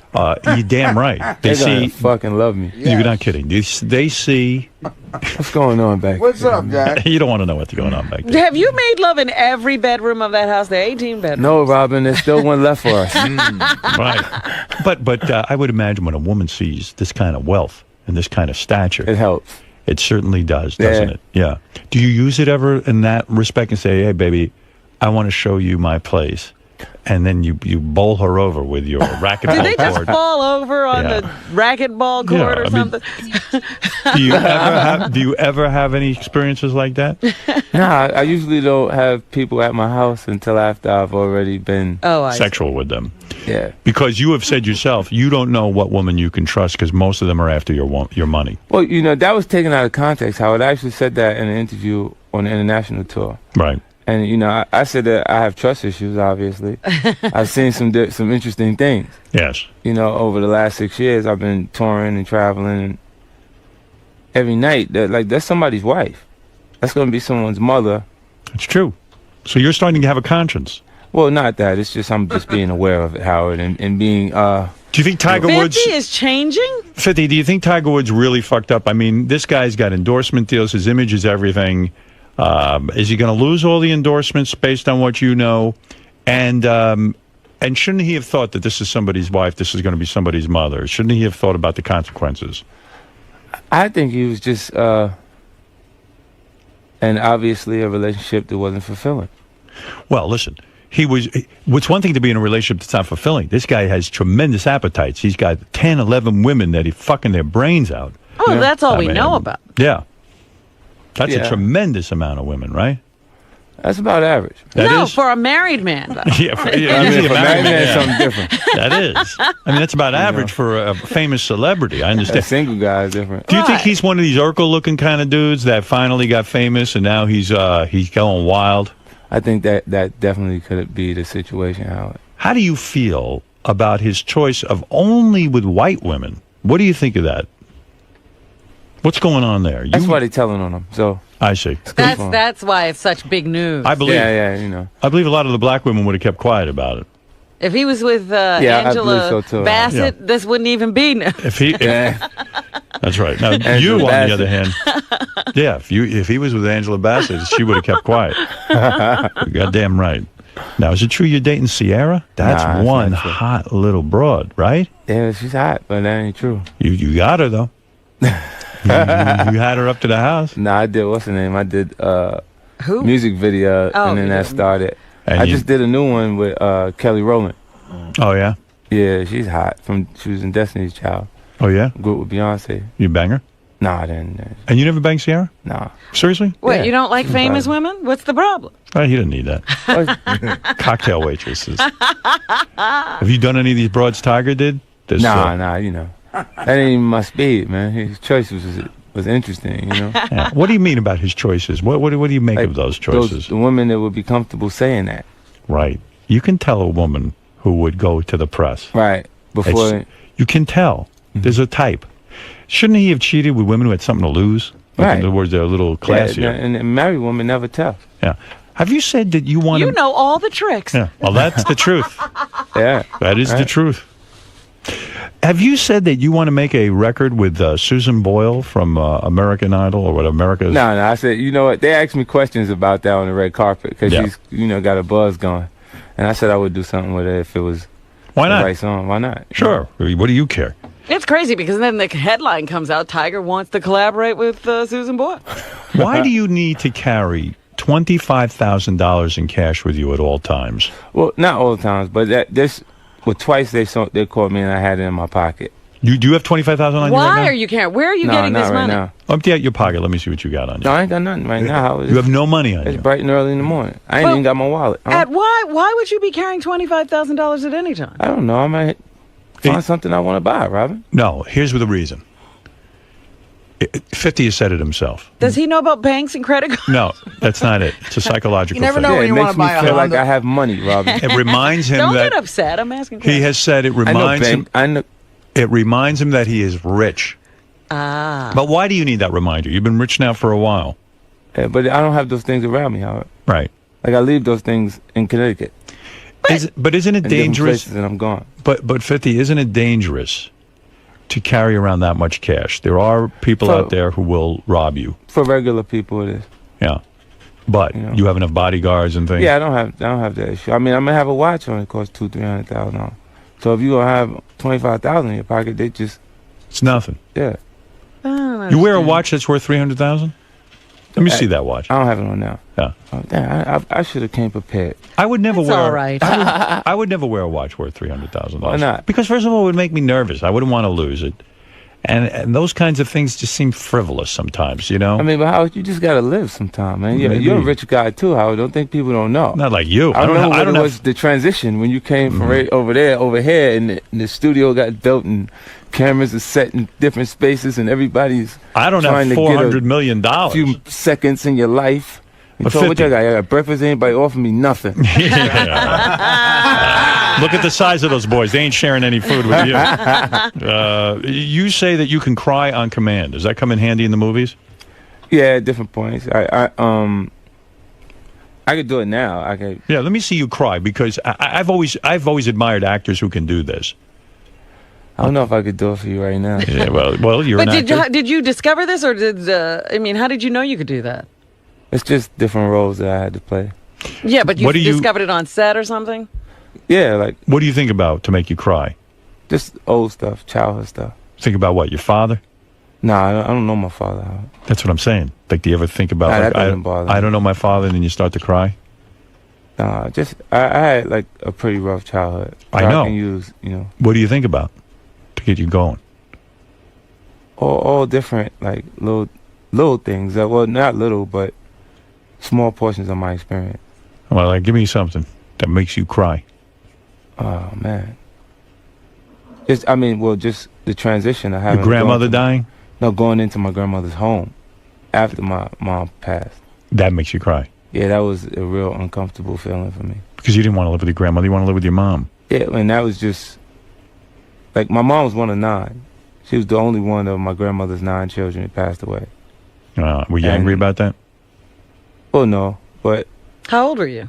I was, like, 8 years old. You lost your mother when you were 8? Yeah. That's tough. That's tough. I wouldn't have thought it was so bad. Oh, well, your mother. If you had Robin's mother, you would have been happy to see her I've go. been glad to see her go. But that's a hard. joke. I mean, that is not easy, man. My mother lost her mother when she was 9. I don't think she's ever gotten There it over is. You're crying. There it is. 50's got it going. You got the tears going. You are a good actor. Or is it real? Whoa. Good for you. Wow. You just did it. I mean, you had him going. Yeah. You couldn't do that, Howard. Hell no. He's a better actor than you. You might be. I thought I was a great actor. Have you ever come close to crying on the air, Howard? You know, on my show, air? in my movie, when I did my movie, there was a scene where I had to cry. They put they give me this, they put onions on my eyes. I cried. You know, sometimes I think about my mom raping me with a thermometer. And that can get me almost there. She used to take my temperature annually. Boy, was that humiliating. I was already 17, I think. You know, that ain't fun laying down on a bed and having your mother stick a thermometer in your ass. I'm telling you right now. Look at that, 50. There it is. There's a close-up of you crying. Wait, here come the tears. Can you see it on the screen? Yeah, look at that. There they go. Boom. Nice work. Wow. I might have to hire you. Wow, look at that. What do you get in a movie now?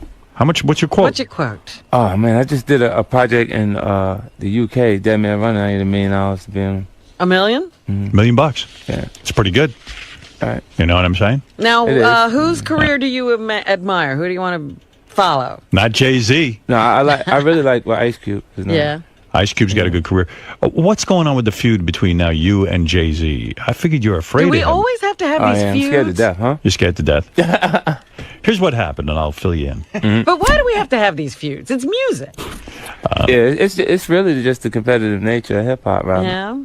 50 Cent and Jay-Z are feuding after Jay-Z refused to shoot a video with 50 Cent. 50 recently said of Jay-Z, he has a king complex. He thinks he's fucking Jesus. You know what I mean? This Jehovah shit. Now, when you say something like that, will he try to get his posse after you? Nah. His posse's Beyonce. Beyonce's his posse. No, seriously, will he try to get someone on you or take it out on you in some way in business even? Nah, it probably, both of us are probably tired of hearing that. But he's a pretty powerful guy in the industry, as you are, but he can fuck with Look, you. he didn't do anything to Chris Brown. I don't think he has any power. That's true. Right? In certain systems, I mean, I guess the building he's in, he'll have some influence. Right. And the same for me. Now, you said recently, you were talking about the MTV Video Music Awards. Yeah. And you said, I'll tell you what, Kanye West wouldn't take that microphone out of my hand away. Yeah, he wouldn't have took I don't even think that's nobody else doubts that either. Well, you're not a 20-year-old girl. You said no one would dare take a microphone out of my hand if I was accepting an award. And then Jay-Z said, I think that Kanye West would have done it if it was 50 Cent. No one is scared of 50 Cent. I want everyone to be clear. No one is scared of 50 Cent. Yeah. I'm scared of you. Well, you know what's interesting is he created a real safe presentation, Howard. Yes. Like, you know, with Beyonce fitting in with what she has going on as a pop diva. And it kind of led to people, like, walking onto the middle of his stage, like, during his performance and different things. Like, real approachable. A girl walked on his stage. Yeah, right. Lil Mama. Yeah. Right. So what are you saying? Why these things are happening, it kind of makes him feel like he has to, I guess it had to make him feel like he had to be tough or, you know, make a statement at that point. Yes. In other words, is he using you to appear to be tough guy? Yeah, I think he should have said something to the actual person who was interviewing him that made him feel like a coward or a punk at that point, that he would have been afraid of 50 Cent instead of addressing me at that point. Yeah, I think that you could kick Kanye West's ass pretty easy, right? I think I kick his ass pretty easy. And dare I say, I think you could kick Jay-Z's ass. Yeah, I kick in a his physical ass too. It wouldn't even be an issue. Physically? Physically, you're a very large man. I mean, Jay-Z looks like he can handle himself, I guess. I don't know. But, you guys kill me. But I would say in a physical fight, yeah, no holds barred. No, no contest. I don't think it would go more than 30 seconds. Yeah, I agree. But why would you millionaires start fighting? I would like to see that. Would you ever challenge him to an out-and-out fight on demand? It wouldn't do that. Like we don't even have real vocal competition verbally. Right. You know, so how could you expect that person? You know him, right? I don't know him. I know his work. Okay, you've never You know what met I mean? him. Like I've met him a few times. Like you know what happens when you're aware of other artists because you're a part of the actual culture. You feel like you know the person, you don't know him. Right.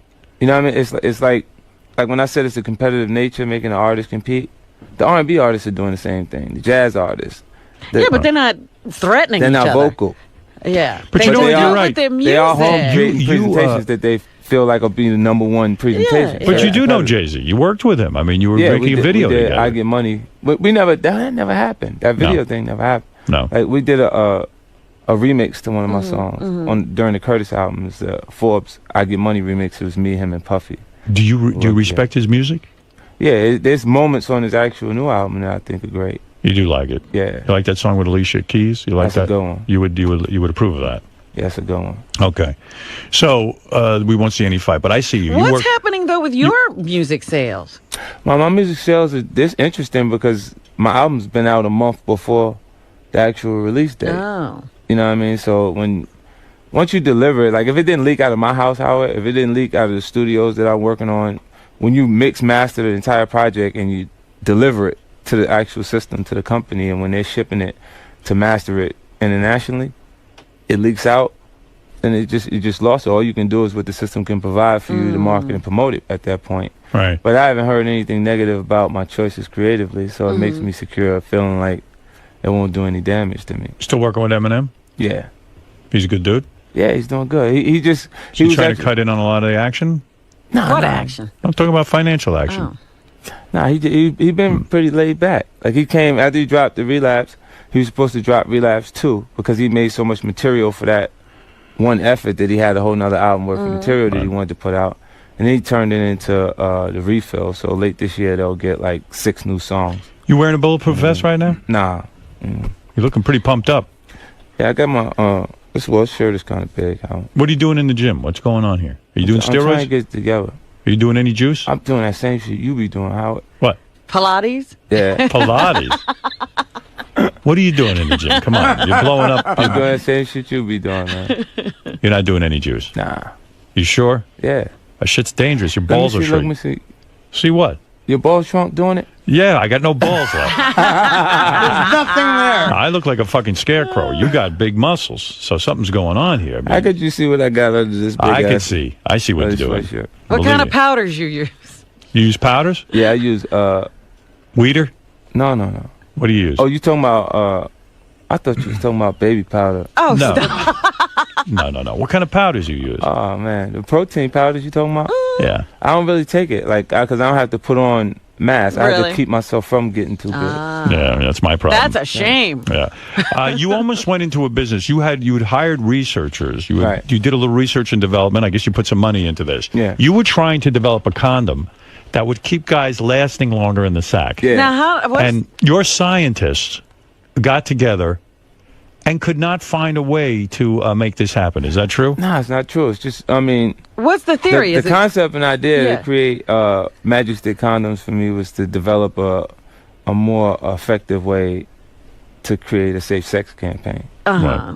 You know, and for myself, all I would really, gain out of the situation is probably more exposure, being a part of the actual campaign myself. But do you have that problem? You shoot your load too quick? No. It depends if I'm really excited, if you make me wait to the point that I'm really already there. Yeah. You It's know, pretty but- embarrassing when you're 50 Cent and you blow your load quick and you... It's not embarrassing at all. Really? I can care less. You really? You know? It doesn't bother you It when the doesn't. woman doesn't have the orgasm? No, it doesn't. But listen, if you go... Wow. That's evolved, man. You You're on a have to whole... start loving yourself, Howard. Yeah. You know, You think that's really it? what I You're think- so funny. I think, like But don't you see that- the condom idea, like I decided that, most condom companies, they make more money making party balloons Right. than they do That's true. actually making condoms. Uh-huh. Right. And people don't know that, but the idea was just to create a safe sex campaign, because I make sexually suggestive music, Right. so I felt like it'd be cool for me to be able to tie some of those things to it. But it wasn't anything special about the condom. It was just going to be a good condom. Yeah, and No, and he was hopefully searching- it could prolong What's it going to be, thick or what? Yeah. Well, if you could prolong, look at Magnum condoms, right? Go ahead. It's different marketing. Magnum condoms are for guys who are extra big penises. Yeah. All right. I've never seen well, one. that's the, you know. I haven't. I don't need it. Well, you know how you pick. I'd be swimming in it. They got it for marketing purposes. Yeah. You're going to try to do different things. I see. Do you know I take my regular condom and stick it in the Magnum wrapper when I'm with a lady? I do that. Do you do that? You put the regular condom so I can hold on. Yeah. Do you use Magnums? Are you being serious? You do? Yeah. Holy shit. How are you extra, almost a homoerotic moment. Are you extra said, thick? Holy shit. You're supposed to say that part, Robin. Are you extra thick or are you extra long? Or are you both? I'd like to think both. You know, I'd say that. How many inches are you, 50? Because, I mean, to use Why Magnums. are you looking at me when you say Because that? I can't answer these questions for a man, Robin. All right, so look at Robin and answer me. How long is your penis that you got to use a Magnum? I can't tell you exactly how long it is. In fact, I haven't. You've never measured it? I just tell you I love my size. I feel like I'm special. Wow. Gifted. I have a curve, Robin. How long is it right now? Oh, my. Is it curved? I have that on my spine. Are you really that big that you use Magnum condoms? Well, I mean, Magnum condoms don't mean you that big. Like, sure it is. See, you know what it is? 'Cause Howard probably watches pornography. I'm 2.5 inches. Yeah, you put black man, they show you, the dinosaur. Yeah. But I'm saying to use a Magnum condom is a wonderful thing. I've never had to use one. I mean, I fit so. Now I feel like we should have been selling Magnums, right? Yeah. Are you saying to him he could go ahead and use the Magnum? When you are flaccid, are you at full length? In other words, when you get a boner, you have one of those dicks that like. Why is he asking you this stuff? I'm just curious. This is some interesting, some celebrity shit. Robin, listen. Yeah. I won't answer. I refuse to answer you when you talk to me like that. Wow. But Magnums, man, I'm impressed. I use regular condoms and I have to like fill it out. I have to put some stuff at the end to make sure it doesn't slip off. We only have one guy on our staff who uses Magnums. That's Jason. Jason? I thought it was Benji. No, it's Jason. Okay. How you know, Robin? No, you know these guys talk. Yeah, I thought it was Benji. We talk these shit. Guys talk. You'll be working with Nicolas Cage in a movie called The Dance. Yeah. What's going on with his finances? Did you talk to him about Watch it? your wallet. Nah, I have no idea. Yeah, he ought to sit down with you. Make sure you don't get ripped off by this guy. He might be Nicolas desperate. Cage is still a huge talent. Yeah, of course, but he lost Can't a take lot of money. anything away from. I mean, he's a $20 million actor. Well, but he lost a lot of money. He you know, spent it all. He bought a lot of That yachts. just means he'll have to downsize and do it again. He has to buy a lot of yachts. He buys a lot of homes. Did you ask him about it when you were working with him? Nah, I didn't. No, We you actually didn't shoot that film yet. Oh, okay. He was out here working on a project about 2 months ago, and I stopped by set. Do you have to audition for these movies sometimes? Well, yeah, some of them you gotta, but a lot of these projects I committed to early. Mm-hmm. And they've been in development for a while. So Okay, that's pretty good. 50's new album, Before I Self-Destruct, is in stores now. 50's book, The 50th Law, is in stores now, which teaches you a lot about life and how to make a lot of money, quite frankly. Yeah, I got a chance to collaborate with Robert Greene. He actually wrote 48 Laws of Power, 33 Strategies of War, and The Art of Seduction. Right. And when I got in the middle of that book, I wanted to meet him. And when, I partnered with MTV Pocketbooks and Simon & Schuster to create G-Unit Books. So I was able to, reach his publisher of his last book. This is a book about how to handle money and how to make money, right? Yeah. Yeah. And 50's fragrance, Power by 50 Cent. How's that doing? Is that doing well? It's doing great, actually. You can smell like 50. Yeah. It's available exclusively at Macy's. Macy's everywhere. Is this the Smell only of success, baby? Is this the only cologne you wear? Well, now it is. I used to wear Creed Imperial. Uh-huh. And before I possessed the ability to create my own fragrance. Is it true before you got to create your own fragrance, you used to just rub money on yourself and then smell like money? Now your new fragrance. That kind of might break you out. All right. All of the dirty hands. You know where it's been. When do you wear fragrance? You only wear it at night, or do you wear it all day? Well, when you're going someplace, like when you get yourself together. If I wear Now, how do you put it on? Because a lot of guys make a mistake. I'll spray hair. Okay. On your wrists? On your neck. All right. Yeah, you don't not take too a much. bath. You don't want to. You don't want. You don't want to smell like a hooker. That's right. All right. Well, there you go. 50 Cent, everybody. Yeah, when a it's hooker always good has seeing you. too much of that on, you wonder what she's hiding. You gotta be careful. Yeah, right? Yeah. You know something ain't gonna smell right if you get her there, right? Take a couple of calls here, and then we'll wrap it up. We'll let you get out of here. All right. Peter, go ahead and see Cliff. You're on with 50 Cent. Oh, he's gone. Let's go to Jared. Jared, you're on the air. Hey now. Yes. I just want to say I'm in the U.S. Army, and I went to Iraq for 15 months, and I've seen the movie that 50 was in, and I thought it was an awesome portrayal of what it's like coming back. I thought he did a great-ass job in that. What was the name of that movie? It's Home of the Brave. It was myself, Samuel Jackson, Jessica Biel, Brian Presley. I had a great director, Erwin Winkler. And you were the guy coming back from Iraq? Right. It's returning back into society after experiencing. Will you get the Academy Award, do you think, one day? What's the straight-to-DVD film? I don't think that's... I don't mean that film. But will you one day earn yourself an Academy Award? In the future. I think eventually I'll be able to do something good. You know what I mean? If not, I'll be a part of projects that have the type of artistic integrity that make me proud of it. Let's go to Rick. Rick in Pittsburgh. Go ahead, ask your question of 50 Cent. Hey, Kim, no better interviewer than you. 50, I want to ask you, how do you evaluate President Obama's first 11 months in office?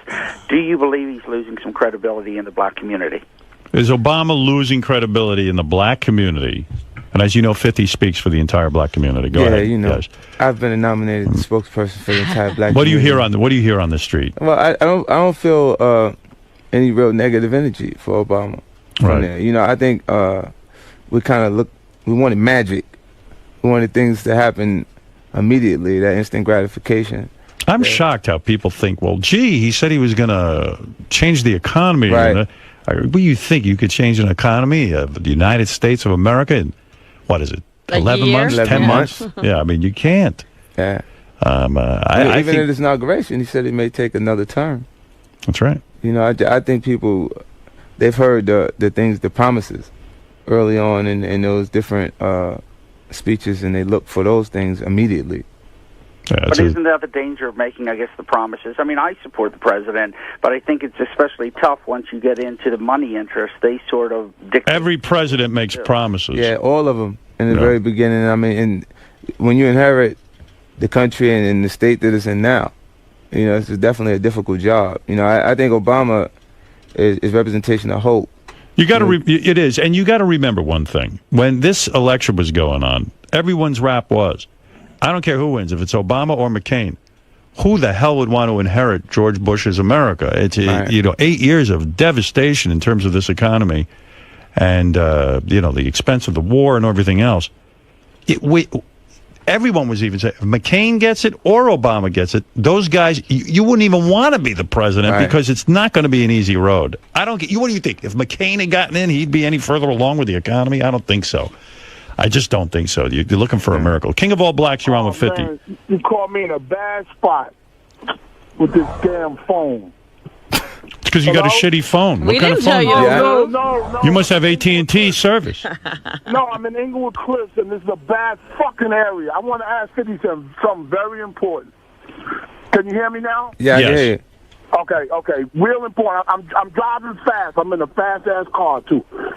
Can you hear me now better? Get it done. Tell us the question. We've always heard you, unfortunately. Okay, good. I want to know, do you really think that punk-ass Jay-Z really called the police on Beanie Siegel that night?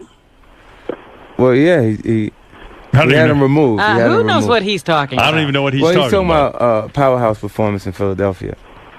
And it was Beanie Siegel was actually removed on the concert. He was previously down with Rockefeller Records. So, yeah, he actually had him removed. King, that's a shitty question. Yeah, it's a horrible question. No, I have another question. Now, are you still fucking Vivica Fox? You still fucking Vivica Fox? Nah, he fucked her a long time ago. Yeah, she's too old, man. And she sweats on her top lip. She sweats on her top lip? Is that true? I hate 50? That. Is that true? Is he got any kind of... I've never seen her sweat on her top lip. Right. All right, thank you, King. Finally, Ryan has the last question. Hey, Howard. Yeah. Hey, 50, I want to know about the lawsuit between you and Sesame Street. You have a lawsuit with Sesame Street? Me and Sesame Street? Yeah, you killed the Cookie Monster. You're talking about something I did on Jimmy Kimmel's actual show. Oh, you killed the Cookie Monster? Yeah, it was just a part of a skit that we did there. Okay. I ain't got no lawsuit. They ain't suing me or I ain't suing You had them. a lawsuit with Taco Bell, right? They used your material without your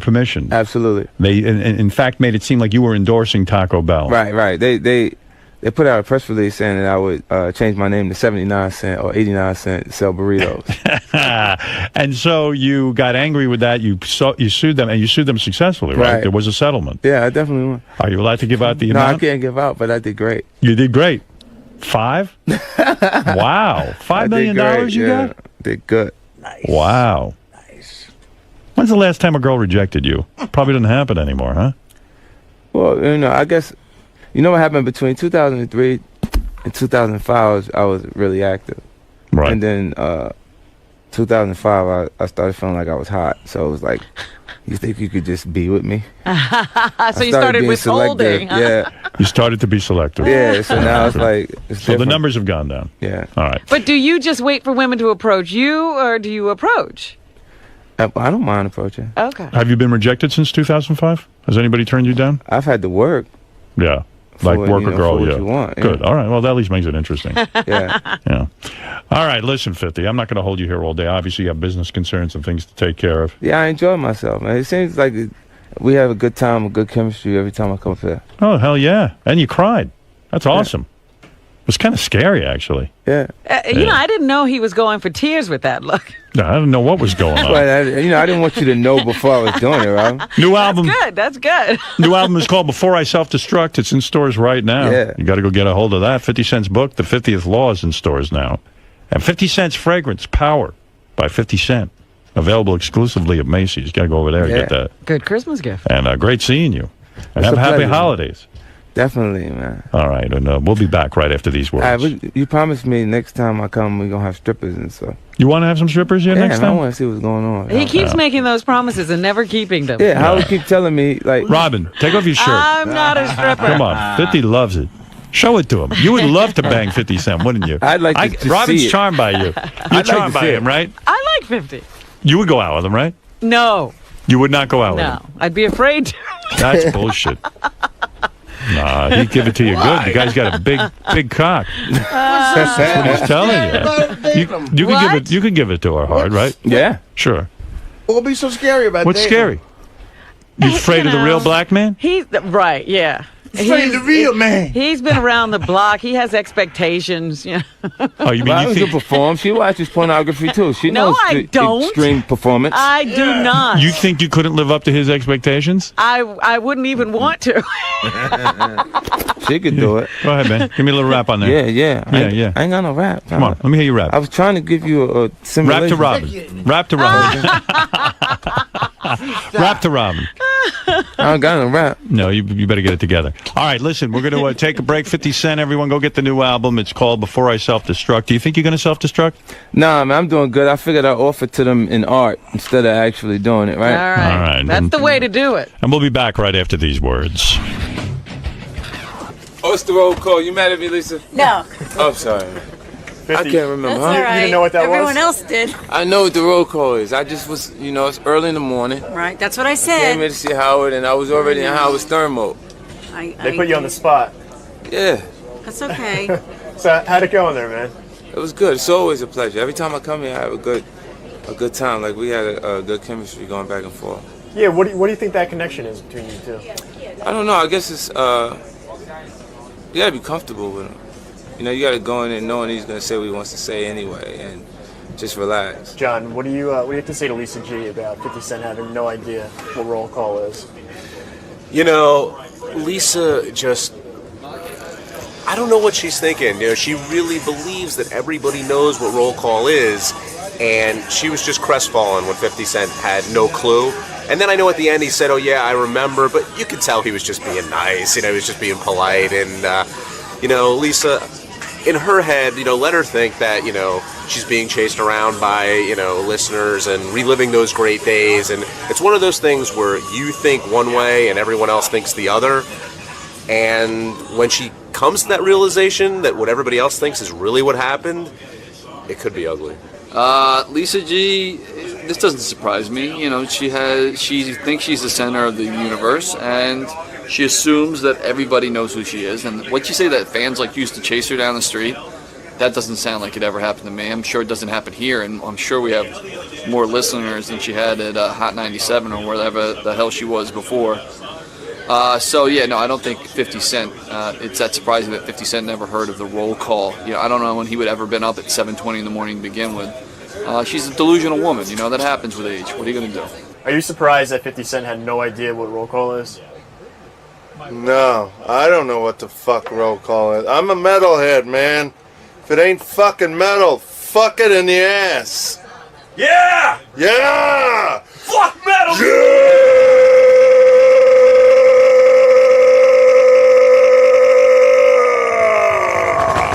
That's the only roll call you need to know, wimps.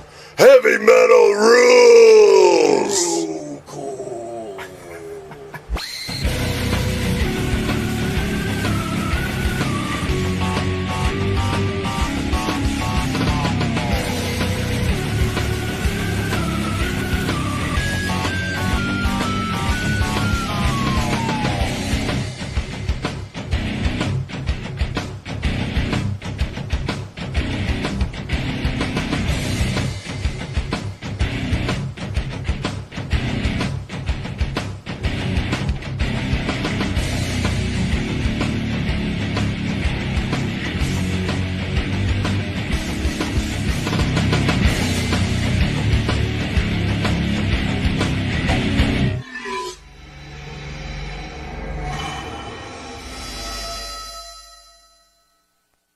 Can you explain what's going on? Hi. Yeah, these, All right. JD, let's go. How are you feeling? JD, how are you feeling? Well, yeah, I mean, but I'm always, I you know what I mean? Like, I don't, Yeah. What did you... This is JD talking to the doctor. Right. I don't know. I don't know how much I can talk about, really. Why not? It's you. I don't necessarily know. I know. I was just saying. All right, here's the real JD. No, it's a whole big thing. All right, thanks. Hey, JD. Yes. Hi. Hello. What's going on with you? Because someone told me you're having, like, mental problems. Are you mental? Don't go mental on me, dude. Huh? Don't go mental on me. You were the No, last I'm trying person not I to. expected. I don't want to. I don't think I am. I had like what really got to me was I had like this. I felt like really anxious and nervous like the past sort of week. Like I couldn't get over something. I don't know what it was, but you were something bothered you, but you don't even know what it was. yeah, like I would if I thought about like riding on a train or being somewhere like away from my apartment for more than for being out in the city, being that far out, like it just made my stomach sort of like nervous in the knots. And then I tried, I felt a little bit better on Friday morning, and I tried going in, and I had like this sort of mini panic attack or something. I rode 5 stops, and then I got right off and turned back around. I'm wondering if this has something to do with he hangs around with Artie a lot. And, Artie's got all kind of issues. See, this hey, is by the way, what I Artie's was not even thinking. here this morning. I saw that Artie wasn't here, Yeah. and when you first started telling me about JD having these problems, I'm like, is he running, is Artie influencing him? Are you No. What do you want to be like Artie? No. Yeah, you're little Artie now? No, I don't. JD, let me understand something. Answer some of my questions. Let me clarify this. Okay. All right. You originally you've been out now, 4 days? Well, I did go in last night, and I left like around 4:30. So you're claiming that you did a day? Did you take the subway here? Yes. Okay. And I took it Saturday too. Okay. So you originally started staying home because you had a stomach virus? No, I stayed home. Let's see. I go in Tuesday night and Wednesday night. So that'd be Wednesday and Thursday. I was sick more. I had like a cold or flu or whatever and coughing and stuff. I would say Wednesday, Tuesday night, Wednesday. And then Wednesday night, Thursday, it was more of a nausea, nauseous, whatever, feeling. And then that sort of, and then I tried going in Friday. So do you think you're actually sick? I mean, it's not just a mental thing? No, I think that sickness is gone now. Now it's panic. Yeah, I think I'm pretty sure I'm okay physically. I'm just sort of, whenever I went to this doctor, I went to just like some sort of walk-in thing because I don't have a regular doctor because I'm not responsible. You're kidding. But I told him about what was going on and he sort of said well, because I actually tried taking half a Xanax on let's say Friday. Who night. told you to take a Xanax? The doctor? That was my idea. Yeah, you can't do that. Where did you get Xanax? I know. Where'd you get it? Just a friend. I'm not going to, say where I get stuff. I don't want to get people in trouble. Right. But I was just wondering, you didn't get it from a doctor. You're just taking other people's pills. No. I took half a Xanax on Friday night. Yes, to answer your question, Robin. He self-medicated. No, I'm not even all that self-medicated, really. And then Saturday when I went to the doctor, and got the confirmation that I was physically okay, and I told him about my panic attack and stuff and how I get nervous sometimes and whatnot. He talked about Zoloft, and is that what Jason's on? I don't think so. Almost my whole crew is medicated. Yeah, I was going to say, but even, a lot of them are. JD, your friends are giving you the wrong medication. You see? But don't you think Zoloft is? This was a doctor. No. Your doctor said Zoloft. Your friend gave you Xanax. No, well, I thought Xanax myself because I hear, I've just heard people talking about Xanax and how it can calm you down or something. So did it calm you down? I felt better. I got like 5 hours of sleep, which is the most sleep I've gotten in the past week. All right, let me understand what's going on with you because I got to straighten you out quick. I'm trying to straighten myself out, but you're not good at it. Trying. Imagine him trying to straighten himself out. What could make him so nervous? I don't know. I think, anyone on the subway is nervous. No. He's sitting at home nervous. He's not encountering the subway. No, there's something going on with the subway, and I'm starting to. I think I might be able to piece some of this. He got mugged. He got mugged on the subway, but that was years ago. Still, maybe he didn't get over it. Jason post-traumatic stress, Robin. Jason was telling me he rode 10 years later. He rode the subway with him with JD recently. Jason did. And you know how, like, when you take the subway, like, there's certain spots you like to stand, like, I'll be at the front of the train or whatever. Right. So Jason goes, I'm going to go down there and I'm going to go to the front of the train. And he said that JD got, like, all nervous. He's like, oh, no. I got to be in the middle. That's where the conductor is. I got to be near the conductor. And Jason said he just kept talking about being near the conductor. The conductor's in the middle? Yeah. Middle car. How does he see anything? The conductor's in the middle? Well, he should be at the front. Maybe JD's got a right to be nervous.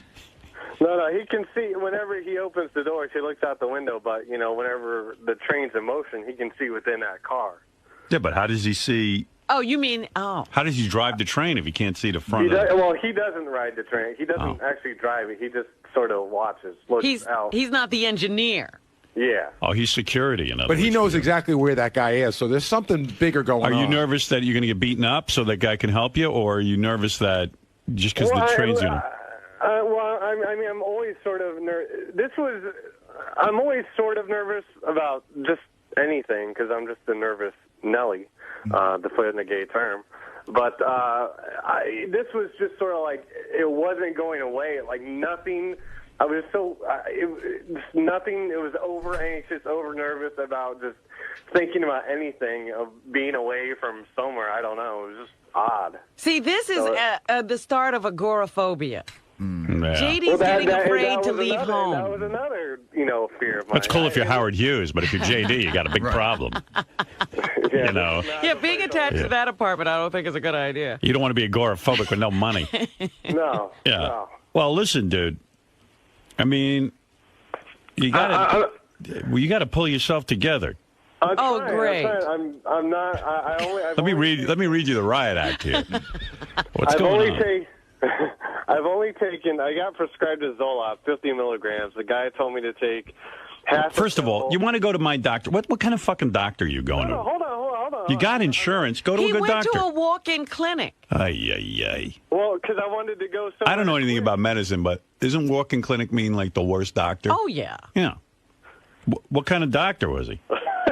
There's a guy. It was, Did he even have on a white jacket? No, He's probably got jeans and a work shirt on. No, it wasn't. Yeah, your local hippie doctor. Yeah, was he like a young kid? He was a bit younger, and he did try to talk a little cool, and it got a little weird. So I was a brain surgeon. What do you mean he would try to talk a little cool?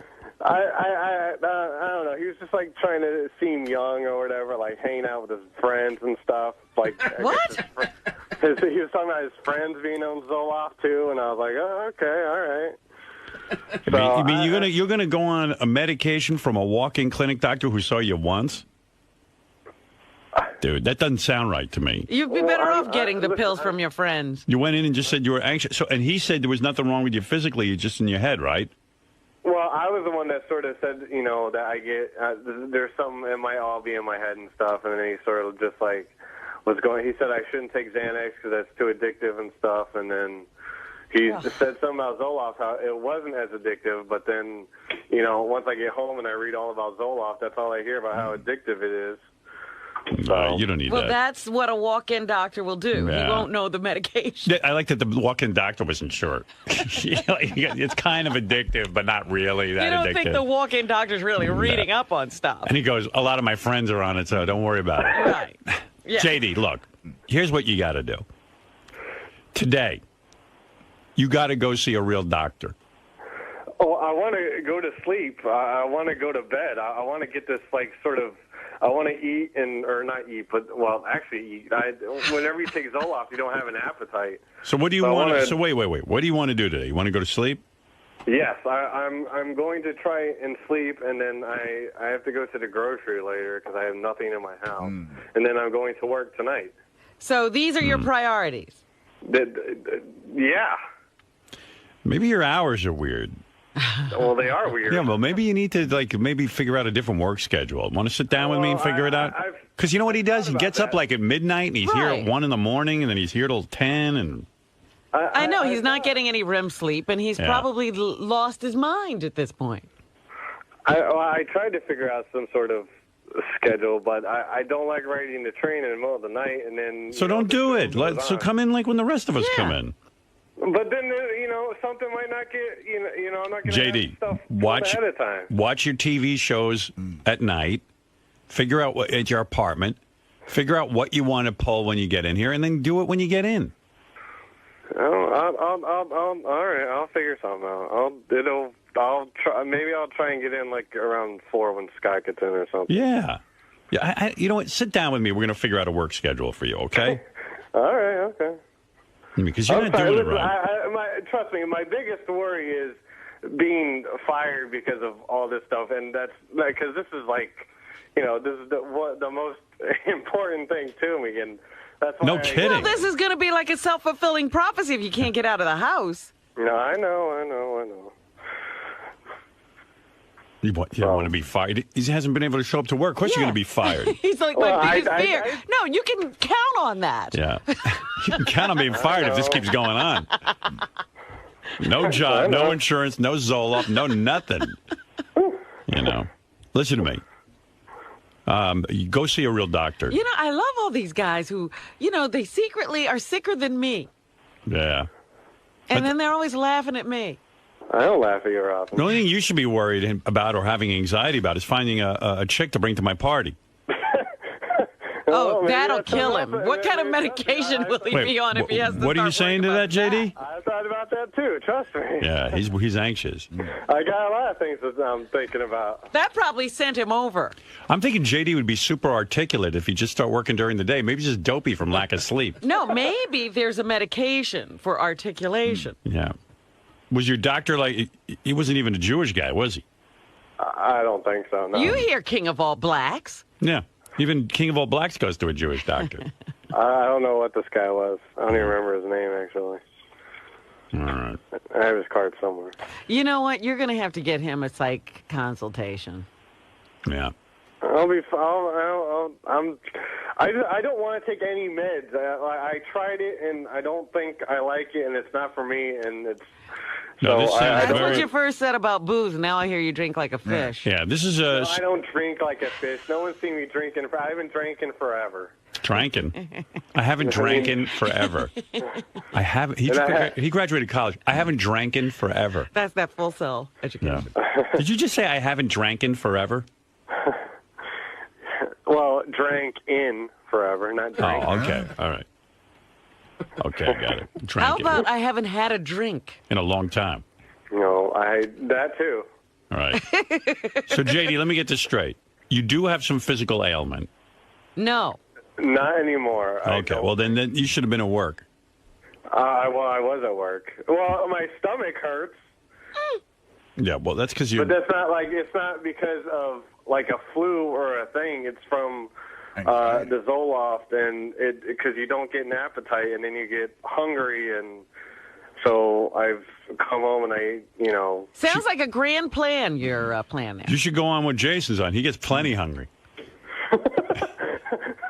He gets hungry enough for 10 people.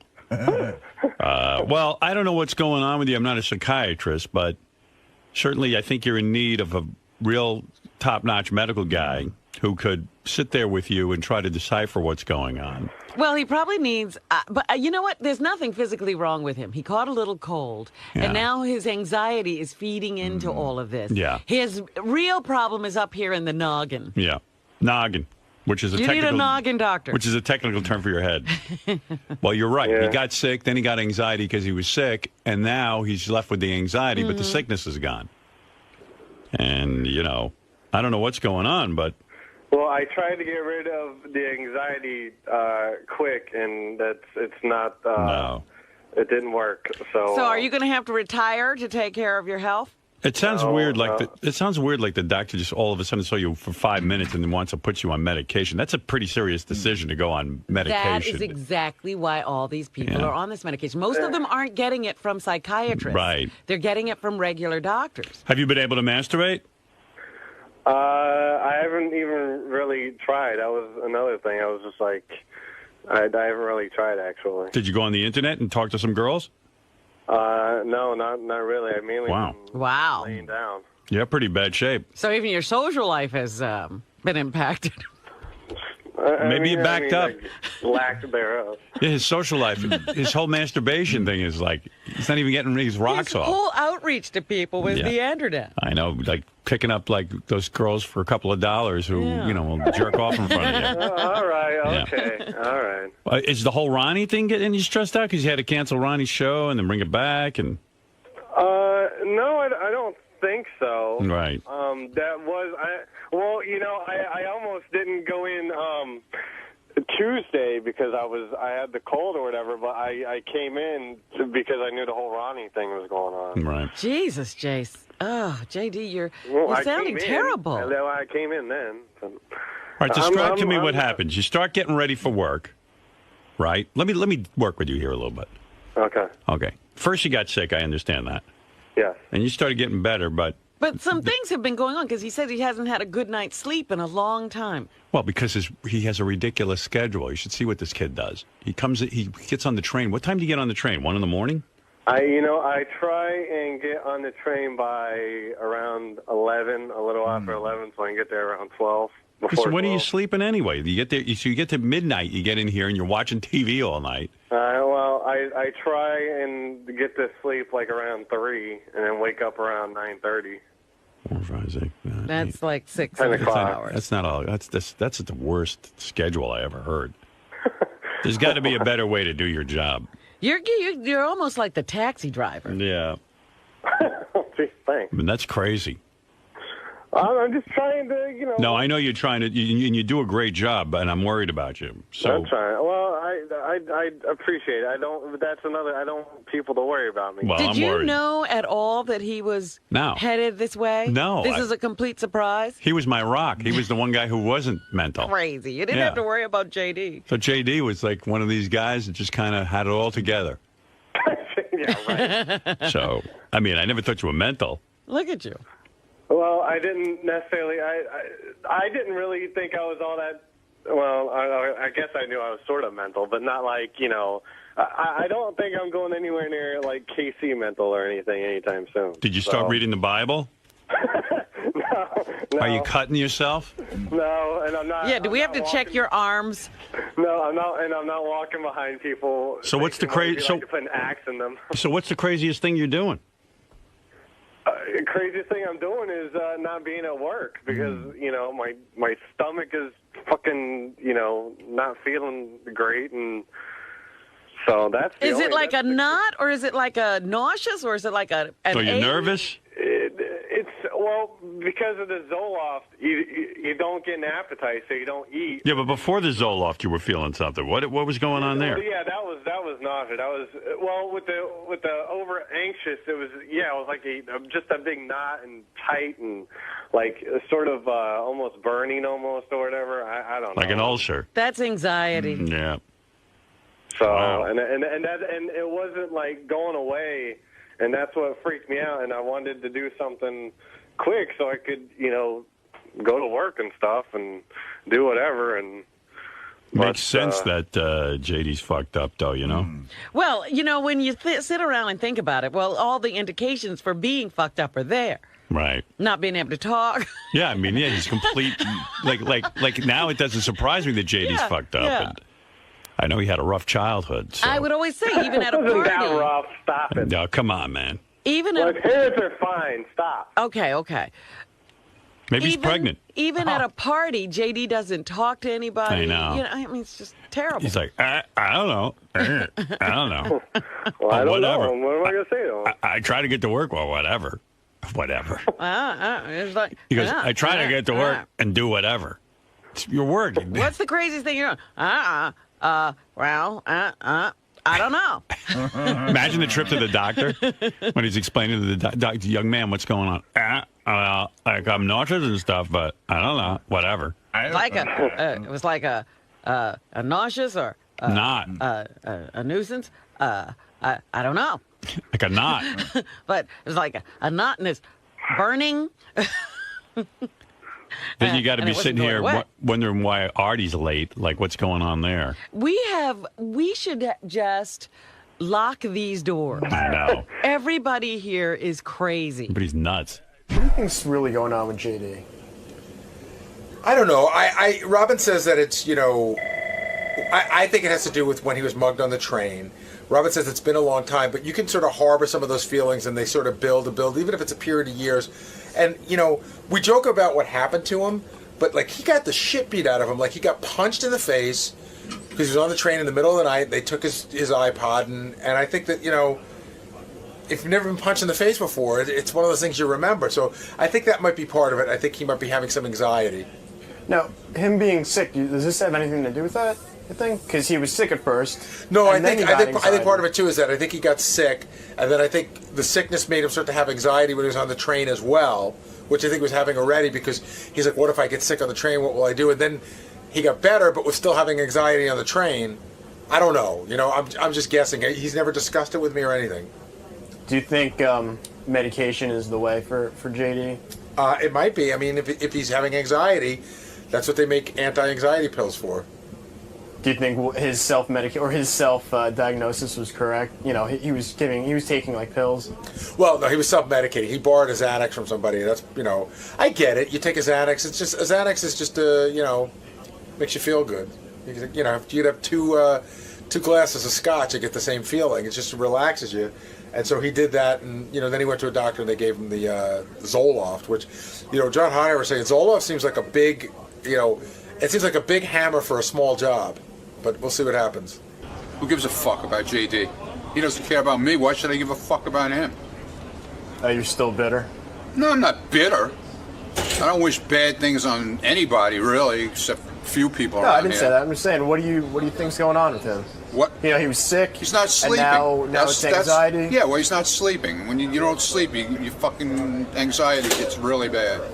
So it's finally I know the feeling well because I haven't been sleeping too well lately. So, yeah. So what is it, like he cracked? Pretty much. He had a little bit of a breakdown. JD has a lot of anxiety issues. They aren't new, and they've apparently been manifesting themselves for a long time, and it's starting to cripple him. So I feel very bad for him. What do you think exactly is causing this? They said like his hours are crazy, maybe the past experience on the subway. Look, the hours don't help. He works crazy hours, and yeah, he was punched, mugged, robbed on a subway about 5 years ago, which is scary as hell. But I think this stuff has been inside him for a long time. I mean, anyone who knows JD, has heard him on the air, or who knows him personally, knows that he's full of anxiety. He can't even get his words out straight because he doubts himself halfway through a sentence and cuts himself off and changes his mind.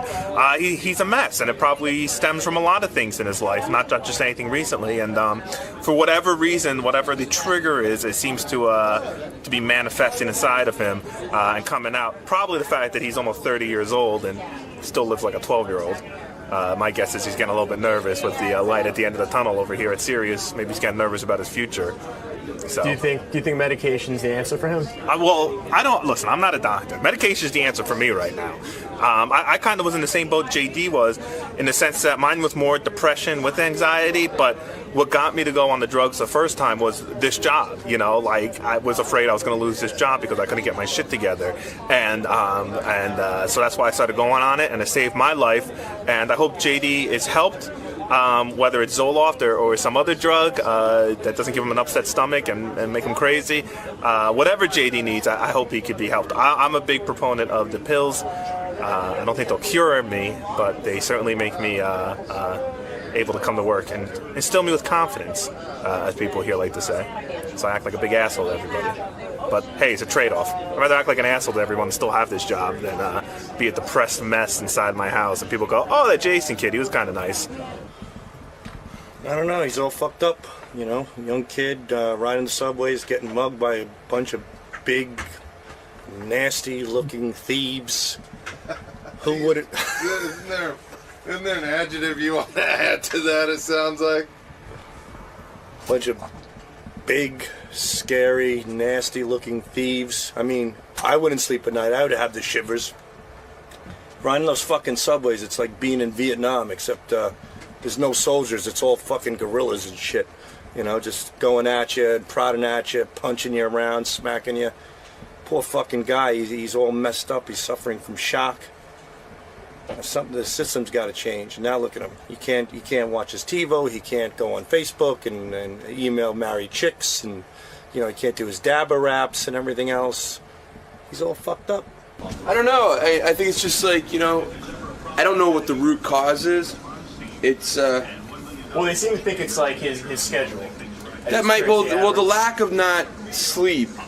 Whenever you sleep, if you're not getting enough sleep, that definitely makes you mental. So that could be part of it, but I don't know. It's interesting. He feels nervous on the subway, but he feels so nervous away from home, even more so, because he'll take the subway to get back home. So I don't know. I'm gonna go give him a hug when I see him. I feel for him. I really do. I think he's not getting a lot of sleep. He's a little bit sick, but this paranoia that's going on in his head, he's really, really paranoid lately. And I can understand getting mugged on the subway, being a little afraid, also the hours that he goes, but that happened a long time ago. So I don't know what's there. Maybe, I don't know, his fantasy football team hasn't been doing too well, or I don't know. I just hope he's all right. And I said I'll take him to my doctor if he wants to go, but who knows if he'll take me up on that. Now, he was kind of saying his hours are crazy. That might have something to do with it. What do you think triggered it? Because, he was sick at first, and then he got, anxiety. I think he was legitimately sick, and then he wasn't 100% better, but I think he was sick but didn't know what was wrong with him, and when he was looking to have somebody diagnose him, he didn't know where to go because he doesn't have a doctor or whatever else. And so, his buddy gives him a Xanax, and then he's taking Zoloft, and I don't know what he's thinking, medication-wise. But JD's got to find out what's wrong with him first and then fix the problem. But we all know that's a major league. JD is a fucked up guy. I don't know what's going on with him. As a kid, he shouldn't have these issues. Anxiety, and I don't know what the fuck's going on. But I tell you what, he needs to get laid. That helps everything. That's my answer. He was saying, his hours are really crazy here. Do you think that might be causing it? Well, the hours are a little screwy, but, the guy doesn't sleep. He, who knows? He gets up at 5 in the morning and... He gets up at 10 at night, and he comes to work, and then he goes home at noon. Now, he said he was going to maybe try to have your hours. Do you think that would help him? No. They're just as screwy as anybody else's hours around here. But not according to what Howard said, because if he's got to watch the shows at night, when's he going to sleep? You know, if he's got to stay up and watch them, that's stupid. You got to be able to sleep from like 8 p.m. to like 3 in the morning to have my hours. So he can't sleep during those hours, so that'll really get him fucked up. I think he's better off staying and doing what he's been doing. He's probably a homo or something. Doesn't want to come out of the closet at this point. He clearly, has some issue with girls. He doesn't like them. He spends no time with them. So it's just difficult for him to. Maybe he's getting one of those high-pitched mic tattoos where the day he plans to come out, and he'll come in here and make a big, announcement that none of us can understand because he mumbles everything. Are you worried? About him being gay? Yeah, Christ, that'd be awful. I can't think of anything even worse. So, Richard, who barely understands anything about modern culture because he grew up on a farm. Yeah. They don't see doctors and dentists. No. Richard came to New York and goes, dentist? My dad says not to trust them. Well, Howard, he came to me and he goes, I got this thing. I'm going to go see my doctor, but I can't get an appointment. I go, well, why don't you go see a podiatrist? And he looked at me like I was crazy. I go, a foot doctor. I go, you have foot problems. Why wouldn't you go to a specialist? And he's like, that's a great idea. It's like Eureka. It's like, when early man saw the wheel? Right. Or fire. You're like, like Richard's like you just introduced him to fire. Like the greatest thing ever. You mean there's a doctor that will look at your feet? It's like, what? I don't understand. So Gary sends Richard over to the podiatrist. And the podiatrist says to him, look, you got to stop drinking for the weekend. Just for the weekend? Well, He knew it wasn't possible for him not to drink forever. This weekend, don't drink. Yeah. So Richard's walking around now. He's like, I did what the doctor said. And not drinking, there's no fun. Right. It's not fun. There's no fun. It's boring. He goes, it's boring. Fucking boring. He goes, the weekend was so boring without drinking. And I'm like, oh, my God, does this guy have a problem?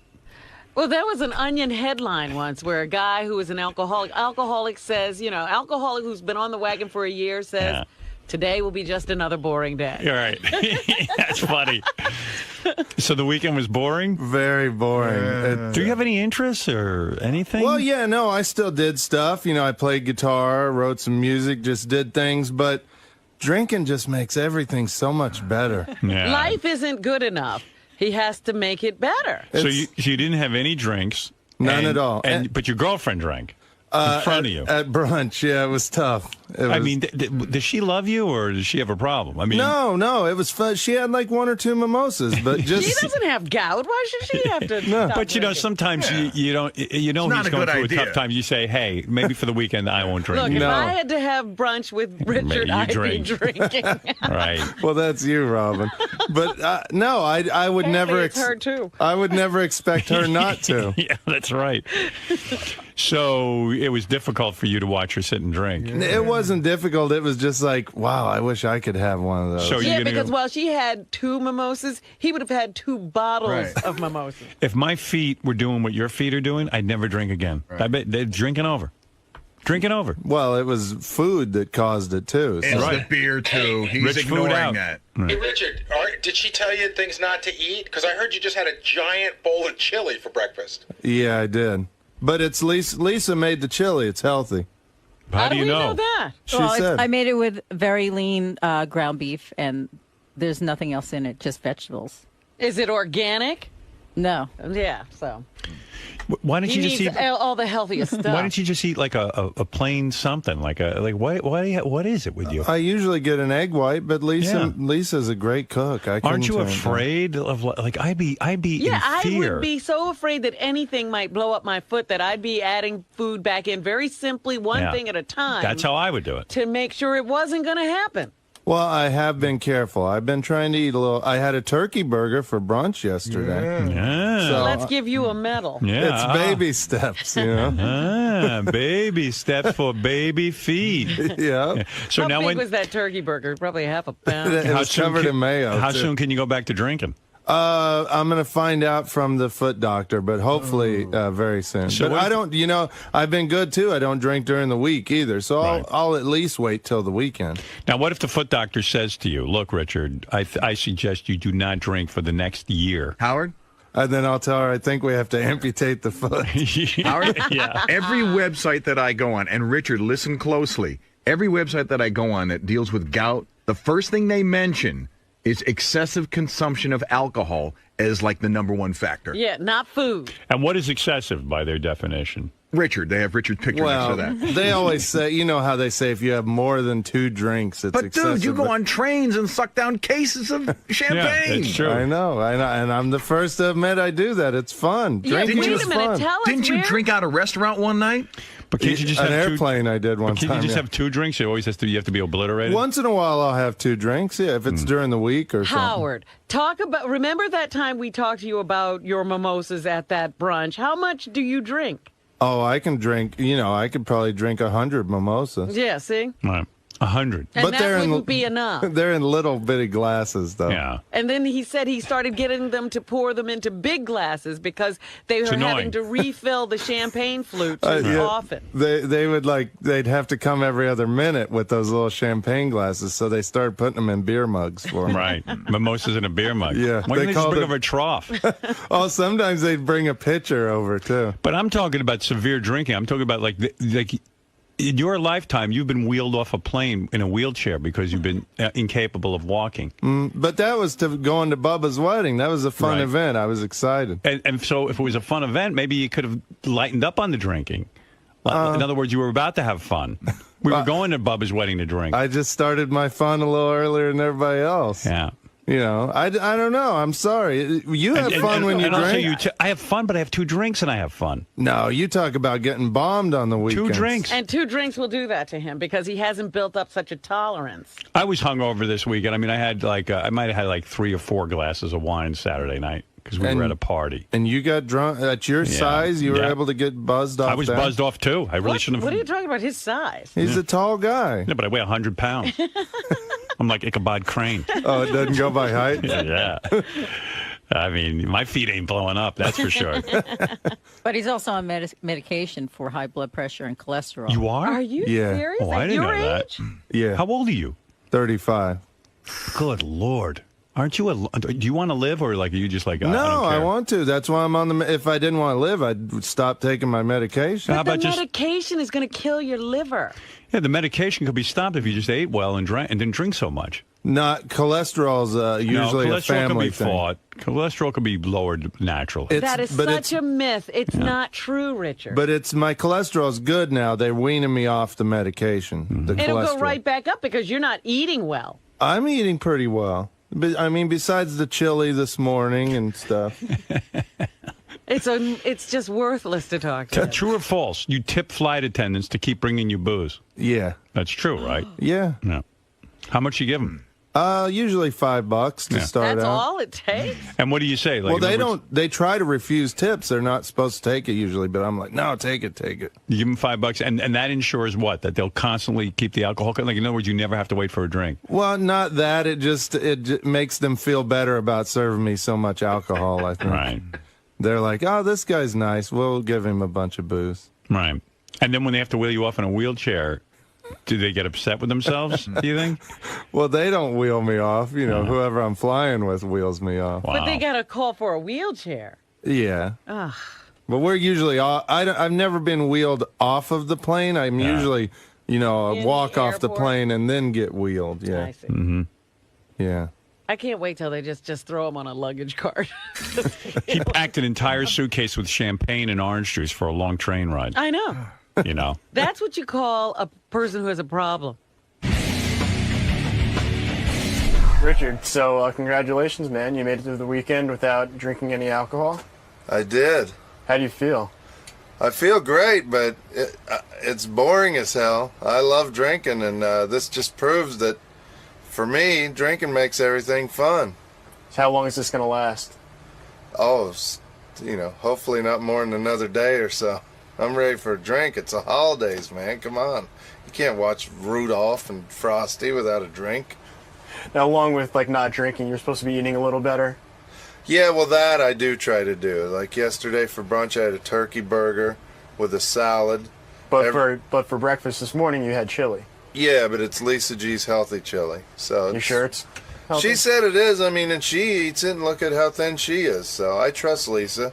You know, if Jason brought in chili, I wouldn't eat it because I wouldn't think that it's very healthy. But Lisa brought it in, so I trust her. And you know, for lunch, Sal and I every day we go to Hale and Hardy. We either go to Hale and Hardy or we split a foot-long sub from Subway. So I'm very mindful of what I eat, and then at night I eat a lean pocket, and that's it. And I never eat after 5 o'clock, so I'm doing pretty good. And I've been eating like that for a long time. You know, it's just on the weekend and on Thanksgiving I went crazy. So I need to be a little careful on the Christmas weekend. Yeah, Christmas is coming up pretty soon, and there's going to be a bunch of holiday parties. Yeah, and I'll just have to watch what I eat. You're going to control yourself during those the parties? control the eating, the drinking, I'll probably still go nuts. But, you know, at least now I have a heat pad for my foot, and I know to drink a lot of cherry juice and different, you know, juices to kind of keep the blood flowing through the toe. And what happens if the gout comes back for Christmas? Well, I'll go see the foot doctor again and get, you know, more medication or put the heat pad on it. But if even a tinge of it comes back, I'll just stop eating and drinking. But I'm just, you know, hoping for the best. I love to drink. You know, I'll be the first to admit it. I'm not going to say that I don't love it. I freaking love it. It's a blast. I have a lot of 99% of my good memories are from drinking. You know, the fun I had while drinking and hanging with friends. And so, you know, there's not a better supporter of.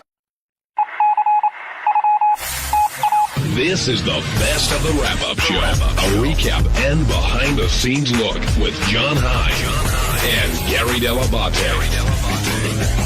The best of the wrap-up show begins now.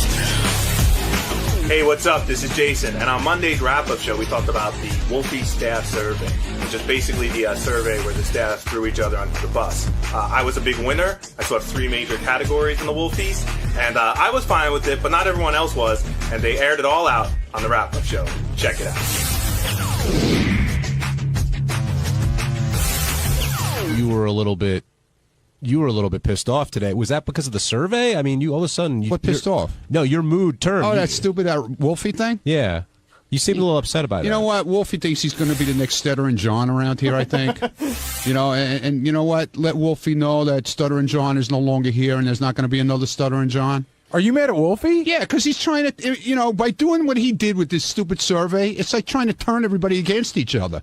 Yeah, but Howard approved it. In other words, I understand he pitched it as an idea, and Howard said, "Yes, let's do that." Fine, I mean, I don't care. I think it was just to rile everybody up and get everybody mad at everybody. It's the right time of the year to do that at Christmas time. I totally agree. It's always the right thing. I totally agree with what you're saying, but I don't think it's out of place for the show.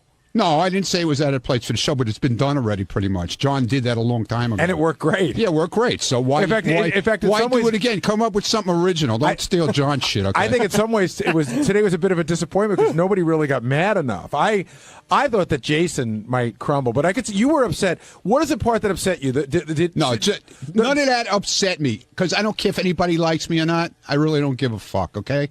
But just what I just stated.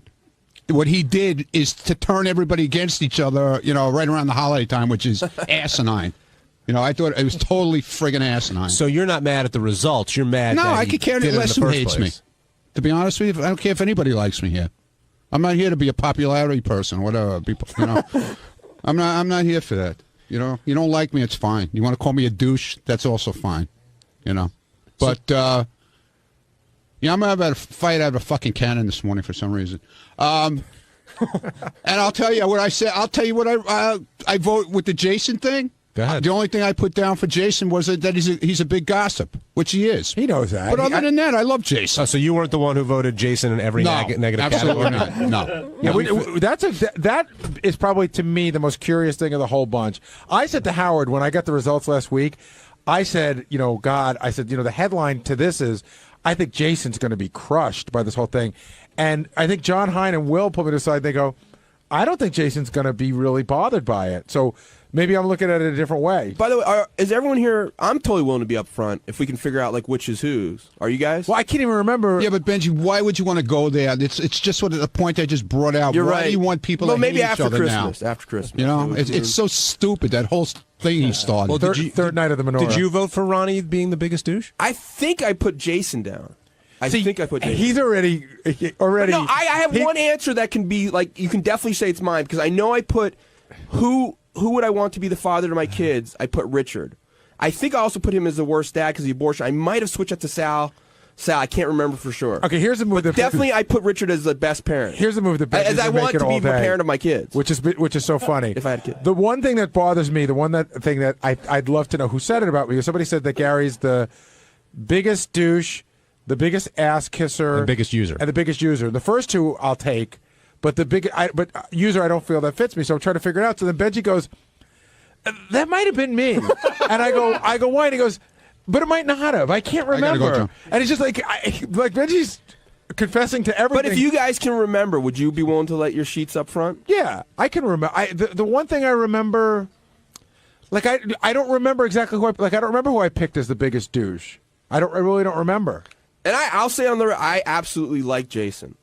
I absolutely like him. I can say that I enjoy working with him, and I respect him. However, I also do think if I had to pick one who's the biggest douche, he would be the one that day. Well, you can like Jason, but still vote him in some of these negative categories. And I don't think, Jason's here, but I don't think a lot of it came as a surprise. Maybe a couple of them did, but not a lot of them. I don't want to put words in your mouth, Jason. Well, okay, look, most annoying. I think I voted for myself for most annoying. I'm not joking about that. Biggest ass kissers, like whatever. Biggest gossip. Again, whatever. They're the only one that, and I'm really not upset, but I'm just confused by the douche one because I'm not 100% sure what that means. Like, okay, biggest ass kisser, people think I kiss ass, all right, whatever. But I just don't, I'm not 100% sure what being a douche is, and considering that these are the my peers that I work next to all the time that filled out the survey, I even said it to Benji. I go, just tell me what you meant by me being a douche, and maybe I'll try and work on myself a little bit.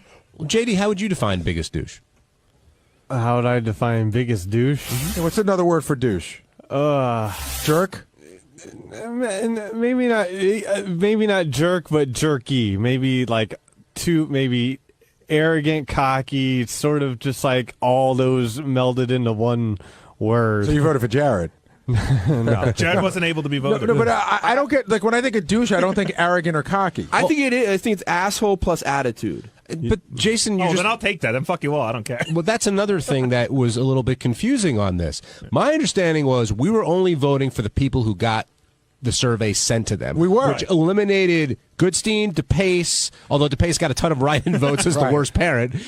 All the Howard TV guys were. McClure, Ralph wasn't Fox, part of it, right? Ralph. Yeah, they were all Ross out Zapin. of it. But I don't know if, I guess that was clear, but I don't think everyone necessarily did that. And a lot of people didn't fill out all the questions. Yeah, and the fact that Howard, Robin, and Tim didn't participate at all sort of made this fizzle a little bit. By the way, I totally disagree with Ronnie. You know, what Wolfie did, these sorts of games are great. I mean, this is like some of the best moments on the show. And but before Christmas. Before Christmas, even better. You know, I don't know. I mean, before Christmas is our fault. I mean, you know, it took a while to get the surveys filled out, but I had a lot of difficulty even like there were some of them where I just didn't have an answer to. Same with like me, who's the yeah. biggest douche? Like I didn't really have an answer for that. And I think I told John Hine this when we filled them out. I said that there were a couple of categories that were negative that I put down Scott the engineer's name solely because I felt like I love Scott. I put down Scott the engineer's name because I felt like he could take it. Right. You know what I mean? Like I felt like he could take it. I love how Scott became. No, but he's had years of experience. And I said it. I felt really bad about this. Like 2 or 3 questions, I used him as my default guy because I felt I had to answer every question. But I don't even believe that he fits the bill. I definitely did some strategically where I knew, like, I was scared. Oh shit, I might get that. So I have to vote towards who already is going to be the majority.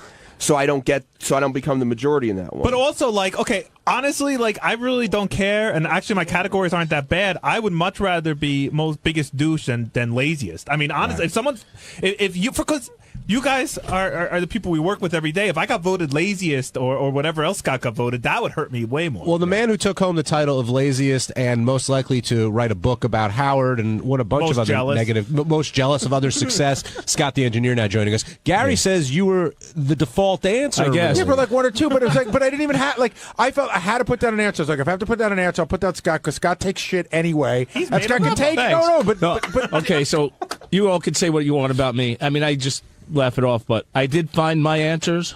I will give them to Howard. I won't tell you right now. Okay. I'd rather have Howard reveal my answers, but it was funny. Lazy, I don't think I'm lazy. I mean, you know, that's fine. What? Apparently your peers do.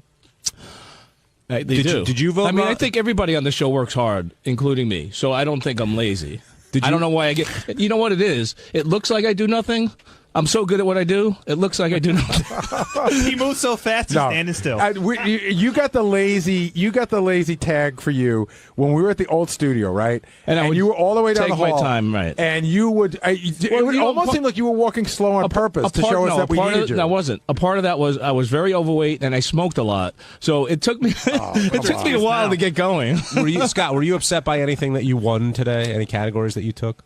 The jealousy thing, I'm really not jealous of people that have success. I voted for myself in that category because I couldn't think of anybody else. But I don't really, I'm really happy for people, maybe now more than ever, that do well and have success. You've mellowed some. Yeah, I have changed a lot since I've gotten older. So I don't like to be, critical of people anymore. Right. I bet a lot of people also would be fearful of, not that I don't know what the categories were, putting Howard, Tim, or Gary for a lot of the categories. Apparently people put my name down for plenty of shit. Yeah, Gary and Tim's name were all over these sheets. Apparently. I will tell you, Tim got the last one you remember who put your name down. Like, this is like 10 years ago. Well, but that was a different thing. I'll tell you, there was one category where my name wasn't put down at all that was very upsetting to me. Which was? It was, who do you think will go to have success when the show is done? I didn't get a fucking vote.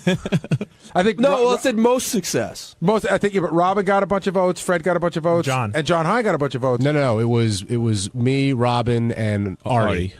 We all tied, but you didn't get any votes in that category. I don't believe so.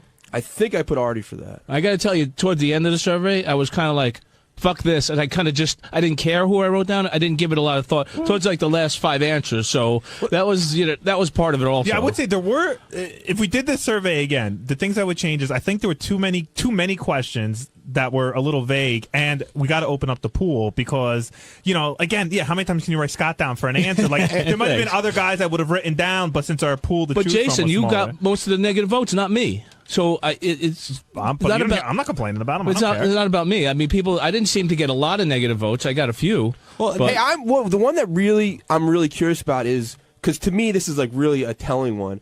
I came in second for it. Sal came in first, but like, who wouldn't you have at your house? Yeah, you asked me that in the hallway. Right. So I'm trying to figure out who did that. That's the one that would definitely. But are you surprised by that? I mean, you had night terrors at John's house, right. Remember? So that was like a little. But freaky. most people here have invited me to their house. I'm trying to figure out who it was. Like, I think. Yeah, I've already had you to my house, so it clearly wasn't me who wrote it. Was it? No, because I had to see my house. Okay. And you didn't do anything. Anyone else here? How many votes did you get? 3. So I think my guess was Tracy. I guessed Ronnie too, but I asked him. He said it wasn't him, and I don't know who the third would be. I thought it might be you, but I wasn't sure. No, as far as I can remember, I don't think I voted you for that. You know what? I may have written your name down. I can't remember now. Yeah, I can't remember. I'm doing the Benji thing. I don't know. I think I might have. I can't remember. It could have, but maybe I wrote somebody else. Exactly. Oh wait, are you guys being serious or just playing? No, we're being like you. All right, on Tuesday's wrap-up show, there was a big debate on whether who creeped out the Miss Howard TV the most, Benji or me. So we brought the Miss Howard TV Alex in to settle the debate on who is more creepy. So check it out. And how good did Alex look today, Gary? She looked a lot better than she did. We got pictures sent out last night, and I don't know. I didn't like the pictures. I didn't like the poses. She was really cute. The big issue was whether or not her breasts were real. Right. And Howard decided to let Benji find out. And quickly, Benji was removed from the process, and Ganji came over to really show Benji how it's done. And Benji's rolling his eyes because he doesn't think Howard really understands the way you check to see if a girl's breasts are real. Feel them, and it's Gary. Wait, suddenly after 20 years we've changed this? What do you mean? That we all like say, oh yeah, they're real. No, Like, no, just ruin it for I'm not everybody? sure. I'm not positive. I have to check. Let me check the top or the bottom. And if they feel a little weird on the top, they might be real. And then Ganji's just like, oh yeah, they're real. Well, because I got the sense that he wanted you to just move on. Right. So that was why You were creeping her out. Yeah. All right. Okay. Hey, that's you guys like fucking. No. You really. You were creeping her out. But you were. All right. Did you get the sense that Howard wanted you to move on? I don't give a fuck. No, I really but don't. that's not the question. The question is, did you get the sense that he wanted you to move on? I got the sense that Ganji and I actually did the exact same thing. The first microphone they put in front of my face wasn't working. That's true. And Howard like just got annoyed because the microphone wasn't working and said move on. Ted, play the clip of controversy, please. Okay, you see right now. Benji, you're so annoying. Just touch them and just tell me if they're real. He's trying to explain something. I can show you. I can tell you, but I can prove it to you too. Do they feel real or not? They are not. Benji, get away from me. Let Ganji Okay, you see where the test her nipples breast. are? You see how Just get away. Get away. Get away. Why are you being so stupid? Yeah, It's go ahead. really easy. Let Take Ganji feel Take it. that top all the way off so I can really tell. Let's Go ahead. cut this What, out. have you been taking Ronnie lessons? Yeah, Gage, you took charge there. Well, yeah, well, Ganji did it so differently than I did. Are you really irritated? Yeah, I really am. What's irritating you? Because you guys are like just playing into the whole thing. No, I'm You're not playing taking too long. Oh yeah, I did it so differently. Like what I said and what Ganji said was so different. And Ganji, when you came on, you commanded the situation, and it was intriguing, and everyone just had to listen to that segment. I will study Ganji's part, and hopefully next time I'll do better. This is what I will tell you, Benji. When Howard hears the words from you, let me explain, he knows that there's no quick explanation coming. All right. That's all I'm going to say. All right. Just explain. Don't say, let me explain. You see, you did that much better than Gary, actually. Gary, you should learn from Ganji, too. You're super defensive. I know. Yes, I am. All right, Ganj. Did you think that? I mean, you always know Miss Howard TV is the best, right? Was Alex creeped out in any way by what Benji did? I think she was a little bit. I think you could tell in her eyes because he was not only was he tweaking, he was getting in position to tweak. It was like he started from behind, then he went in front. It was like there was too much. It was just get in there, grab him, and move on. Is Alex around? Can we ask her herself? Yeah, she's and here. I guarantee you can. I can make any girl here say they're creeped out by you guys. But Benji, I'm being totally serious. You know that we think you're a good guy. We know that you know that we know you. It's not like this bullshit. I love you, but you know that we think you're a good guy. But you know, I mean, before you got here? No one had ever said to you that you creep chicks out at times. I think every guy has creeped chicks out at times. Right, by being a guy. but nobody said that. No, to you often? It wasn't like this regular, thing that. I was just asking. I don't think your looks or anything creeped her out. I think the way you were behaving. I think any strange guy grabbing your tits will, to some extent, might creep some girls out. She said you can touch them if you want. When she gets here, she gave permission. Benji, when she gets here, I will ask very simply. Did Benji creep you out at all? Oh, that lead. Okay, that's leading. All right, I object. How should I ask? What should he say? How should I ask? What did you think? First of all, we have to make sure she's not hearing it. What did you think? Hey, of how was that experience of the guys feeling your breasts? Okay. What did you think of the way the guy? Just start with that. Give me that again. I'll do it. You can't ask. But the creeper can't ask the creepy questions. You tell me what to say. Well, that was really neat. You've been in the studio. We enjoyed you in the studio today. How was it having guys feel your breasts? How was it having guys feel your breasts? Right. And she'll answer. And can I follow up with? She'll say, "Well, it was a little funny." Can I follow up? Did Ganji or Benji do it any differently? Is that a fair question? That's not leading. She's in the hall, so she's not going to hear what I'm saying right now. That's fair. Yes. Okay. But I also think she's already been questioned. What do you mean? So Alex. So okay, here comes Miss Howard TV. She will answer my question, and just as we talked about. Alex, come on over here. Alex. This is Alex, who is January 2010's Miss Howard TV. Alex, welcome to the wrap-up show. How you doing? Good. How are you? Please have a seat. We were talking before you came in here about a bit of an awkward situation. How did you feel about the guys coming over to feel your breast today? I don't know. Like, honestly, it happens at work, so I don't know. Like, just par for the course? That happens at work? yeah. Well, so, like, if I get a dance from you, I'm allowed to fill you up? Kind of. Well, I don't know if you're allowed to, but because every place I've ever been to, they yell hands, turn on the lights, and throw me in the parking lot. Well, she's got the full friction happening down at the club if you pay the right money. That's what you said on the show today, correct? Right. All right. Was there any difference between Ganji or Benji feeling like checking to see if your breasts were real? Yeah. What was the difference? I'm sorry, I don't. That's what- Benji. That's Ganji. Okay, Ganji just seemed like, I don't know, he was just, like, he knew they were real, he just wanted to keep his hands on my boobs. Wait, you're looking at Benji but saying it's Ganji. Oh, Did no. Benji do that or did Ganji do he that? did. This is Benji. Hey. Okay, Benji did that, I'm sorry. It's okay. You got to say who it is because people can't see you play. Okay. So Benji, go ahead. Say what you just said. Yeah, I'm so sorry. Benji, I'm the like, chubby, balding guy. If you could, give me 3 words that would describe your feelings when Benji was touching your breasts. Three or 4 words that would describe your feelings. Just throw out some words. I don't know. Whatever comes to mind. Whatever you're feeling, just go with it. He won't be offended, or he won't. Okay. I don't know, it was kind of weird because, like, I don't know, I get offended when, like, people think my boobs are fake, but I understand that. it's all right, though.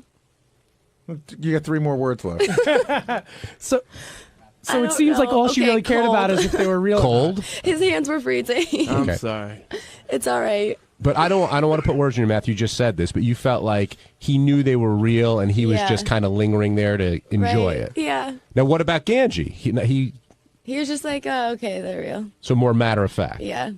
So you knew they were real. You just wanted to keep feeling them, right? You have, seriously, I see so many breasts on the show, and it's just you get used to it in the studio. You have the most amazing breasts I have ever felt, and they are real. George in Charleston, you're on the wrap-up show. What's up, fellas? Hey, George. Perfect way to ask the question to this young lady. Ask her, while you were in the studio today, who creeped you out? Or did anybody creep you out? You know? The question was, I'm sure you have a bad connection. I'm going to let you go. But George asked, when you were in the studio today, did anybody creep you out? No, honestly, I'm so used to it from work. Like, you're not the weirdest person that's ever touched my boobs. That is so sweet of you to say. Did you find what Benji did creepy at all? Honestly, no. Okay. Like, not really. And what about Ganji? Because he's creepy just to begin with. No. He was fine, too. All right. So, did I ask fairly, Benji? Was I leading her at all? You can step down from the stand. Thank you. She could stay. She You could can stay. I'm more quiet. I'm just teasing. Oh, okay. They want you to say that I was creepy when I felt no, you. I Which, didn't. listen, I'm sure, like, when strange guys feels your breast, that's not, you have a boyfriend. Yeah. And maybe that is a little awkward. I mean, like, for it you. is kind of weird, but I guess just because I'm used to it. Yeah, you know guys like to touch you. Gary, is it Yeah. fair to say for Alex that weird is analogous to creepy? I would make that. See, I would take that leap. That is leading the witness. I'm not leading the witness. I'm asking Gary. We I didn't ask stopped Alex. talking in front of the jury What do you mean watching Law and Order? every single episode. Hey, it's Gary Dell'Abate, Baba Booey. On Wednesday's wrap-up show, we talked about why very hot Carrie won the Cougar contest, why she was so hot, she had a great butt and everything. And then Fred stopped by. He joined the conversation. Then we started talking about how Fred gets and uses all his great and amazing sound effects. Here's what happened. These women were qualified for this competition. Totally. Jason and I and a bunch of us, we went through the pictures and we sort of ran the gamut. So, because you could have put a bunch of 38-year-olds in there, but it's sort of, we wanted it to be, full-fledged Cougar. So it sort of ran the gamut. And the youngest one didn't win. I was saying to the guys that during the break, I said I was way more turned on by these women than some of the Howard TV girls because in my mind, it was feasible that, in other words, like I think of myself with one of the Howard TV girls. I was like, well, that couldn't happen on any planet. She's 21. But like in this, looking at these women, I was like, yeah, they could dig me. You saying they're gettable? In my mind. I didn't say they were gettable in real life, but in my mind, it wouldn't seem insane, for me to have hooked up with one of them, in my fantasy. Now, how would you define a cougar? Well, it was weird because I think even 38 seems young to me for a cougar. I would have thought, we went to the people that put it on Cougar Life, and we said, what's the definition of a cougar? And they said 35 to 50. But I think you can be a cougar as long as you can pull it off, and I think there's probably a lot that are over 50 that do pull it off. And did the fake boobs have any effect on the contestants? Nobody seemed to mind. No, it didn't. Nobody was bothered by it. And how did we're going to start complaining about fake boobs on this show? Well, how did their bodies look after? I mean, they all had multiple kids. Yeah. I think I think the one that won, she was really cute and petite. She had a smoking body and all that stuff and a good personality. But the one that came in second, her stomach was really in great shape. She had like the flattest abs, and She had a pretty kick-ass body. That was the bartender, right? Yeah. BJ the bartender. Yes. Right. But BJ and Teresa both came up short to Carrie, who won the Cougar contest, and we actually have her getting her crown right here. I'm going to tell you something about Carrie. She's got me. Really? Had me from the beginning. Her personality is insanely good. And as I saw the ass, I said, this is a girl I'm banging. I would bang this girl. And she doesn't even have a husband, so she really fits the definition of a cougar. And she is dating younger men. So I have to go with her, ladies. Don't be mad at me because you're all delightful. Absolutely not. She's gorgeous. I agree. She is gorgeous. We are going to crown Carrie the hottest cougar that we could find out there. Now, Carrie, how do you feel? Gosh, I feel so complimented. Thank you so much. By the way, can we do a little sidebar on the brilliance of Fred? Oh. Not only were those sound effects amazing, but instead of just going out and getting one crappy sound effect, he had an array of cougar sounds. And my favorite one was at the beginning where, we say we have one contestant who's 38, it was like, "Row," and we have another contestant who's 42, it was like, "Row," and then we have one that's 50, it was like, "Row." And he goes, yeah, that one's weaker. That cougar's a little weaker. Yes, Fred gets major bonus points for making that segment. It made me laugh every time he played it. Yeah, great job, Fred, as always. I asked him to come down. I don't know if he got the email because I didn't get to see him at the end of the show. But, of course, we'd love it if he dropped by. So Carrie wins, and sometimes there's an advantage to going first, and sometimes there's a disadvantage to going. It was clearly an advantage for her to go first because she charmed everybody when she was in there. Right. So you had to charm us more than she did, which nobody was able to pull off. Now, is that because she showed her ass? Because everyone seemed to fall in love with that. No, she sort of had the personality. She had a good story. She was willing to answer anything we threw at us. And, we said, will you take that off? And she said, yeah. So, yeah, she hit all the points. Dustin in Georgia, you're on the wrap-up show. What's going on, guys? Hey, Dustin, what's on your mind? Nothing. How do these chicks stack up to, let's say, the 21-year-old, though, honestly? Well, it depends on what you're looking for. They're not 21. The girl today that won was twice. She was 42, so she was twice 21. She was double the age of a 21-year-old, but she looked really good. So, no, she's not a 21-year-old. I don't know how do you answer that. The pictures are up on howardstern.com if you want to check it out for yourself, Dustin. But you would think that if you saw them up close, they would weather a little bit and not look that great. And that wasn't the case. And I don't think any of them had facial work done, Gary. I mean, they all three had pretty faces, but I thought Carrie was the best looking. Bodies are still kicking now. Yeah. Yes, very much so. Now joining us, Fred Norris. And Fred, we were giving you major kudos for the Cougar contest. You seem to be having the time of your life with those sound effects. I was having a blast with that. I think I may have gotten a lot of emails to the positive. And, of course, you have the one or two saying, don't play them so much, you drove me crazy. But since most people liked them, I'm just going to say we had a success. How did you find the wounded cougar for the oldest contestant? It was basically just I walked into Scott's. I don't know. We were talking about it on the air like maybe the day or two before. And every time they said cougar, I kept hearing the sound in my head. I'm going, why not just be obnoxious and play that cougar sound effect every time they talk about the Cougar contest? Well, the Cougar contest came. We never got a chance to get into that again. So I just used them during the course of the show. And I told Scott, give me a cornucopia of cougar sound effects. So it went from because I said, I want the robust Mercury cougar growl for somebody very rambunctious, and I want kind of like the old, tired, weary cougar in case we have someone in there who looks like, rapping granny. What was it? What was the lion's name in The Lion King? The old grandfather? Oh, not Simba. Scar. No, I know he was. No, Scar was the bad guy. Right. It was, I don't know, who was Simba's dad? I can't remember, Steve? but it's like Mufasa. Thank you, Steve Rendell. That was the Mufasa sound effect. It worked. But, Fred, I thought you actually voted first, and I thought you wrapped up Carrie pretty well as to why she should win. But and I was nervous because I gave her a really high score when she first came in. I'm going, man, there's no room to wiggle here. What if the other women are really, really hot and dynamic? And not that they weren't, but she definitely she ruled the roost. Now, I would have BJ would have done better for me because I thought she had a great body and she had a really pretty face. She would have done better for me, but I took age into account. And I said to myself, one is 38, one's 42, and the one that's 42 is pulling it together more. Like if BJ were 43 or 44, I might have voted for her. Yeah, but I went with like the strict definition of cougar, and the strict definition of cougar is somebody who is single And maybe you can play fast and loose. Yeah, purely on wanting to do. Would you take BJ above the winner, Carrie? It was close, but I still think I would take Carrie. I still would take Carrie, but I thought, but I can't like discount BJ. You know what I mean? She's still right up there for me. Well, before Fred, you even got a chance to vote. Howard went to Robin like he always does, and Robin, she goes, I don't want to vote first. She made a big deal out of being put on the spot. I'm not sure why that happened. Where did that come from? I don't know, man. Everybody here is getting all fucking soft, and Robin's like, I don't want to insult anybody. I was like, really?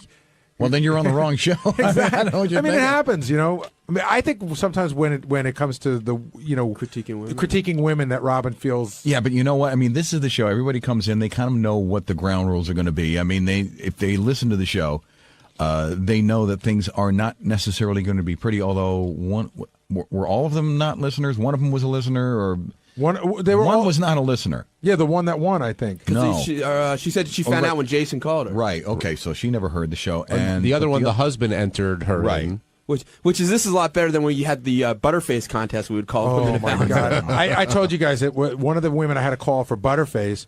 I didn't realize she went to college with this guy. So the guy told her, he entered her, but he didn't tell her what it was. So luckily, I called her and I said, do you know what this contest is? And she goes, oh, yeah. I said, how'd you enter the contest? I go, a guy, one of my classmates said to me, I go, what did he tell you? He said, it's for girls with really hot bodies. And then that was all it was. So there was like this long pause, and I said, well, listen, I got to tell you, and I forget, I tempered it as best I could, but I said, it's for girls whose bodies are so much better than their faces. And then there was a long pause, and she sort of laughed and got it. And then I like the second call, I told her it was a Butterface contest. But that was really difficult to break that to her. Dan in Massachusetts, you're on the wrap-up show.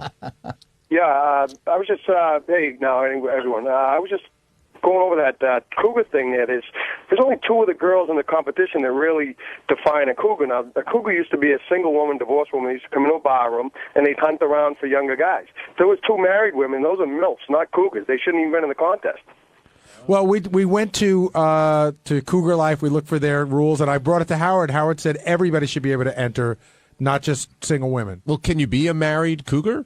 Why not? No, because you can't go in the bar rooms and hunt for guys if you're married. Well, I'm sure some do. We opened it up, but That's the Fred, you definition of actually a cougar. said that when you made your judgment. Right. You said that, like... Well, I felt in the purest sense, but I agree. I think you could have other people in there, too, even if they're married, because, you know, a lot of women get hit on and whatnot, and if they were to get divorced, I'm sure they would be going in the younger direction. No, I just didn't know if we checked it with the Gaming Commission or all Exactly. that. Yeah, Floyd Patterson said no way. Right. Jeannie in Atlanta, you're on the wrap-up show. Hey, guys. Great to talk to you. I've listened a long time. First time I've called. But about the contest, I had a question. Who made the rules as far as the age? Because I'm 35, and to me... You'd be eligible. I don't consider myself a cougar. 35 seems really young. Well, you're a young cougar, but you're a cougar, and the people Cougar that in training. Cubs are what cougars go after. Okay. But the people from Cougar Life said, we went to them. We said, what are your rules? They said 35 to 50 is a cougar. And then I think because anybody is 35, his chances are they're lying about their age anyway. They're probably 40. And then I think 50 to 60 is a badger, and over that is a wolverine. So what do you think is what? And what after age, that, it's like roadkill. What age do you think you become a cougar? Oh, gosh. Probably mid-40s. I mean, No, that's too old already. Oh, come on. You're already. You guys know. You're already toward the end of the expressway by that point. But listen, That's the new 25. You know. But Jeannie, you're 35, right? So if you're smoking hot, and how many 35-year-olds do you know that could date a 21-year-old? A cougar could. Most 35-year-olds could date more their age if they're just really good looking. But if you're super hot at 35, you're going to get the younger guy, and that's a cougar. On Thursday's wrap-up show, all the talk was about Benji and the date he's planning to bring to Howard's holiday party. Howard talked to him on the air about it. Benji emailed Howard and his assistant Laura about it. And we were lucky enough to have Benji's date Sarah call in and plead her case. And I think that basically speaks for itself. Listen to what we say.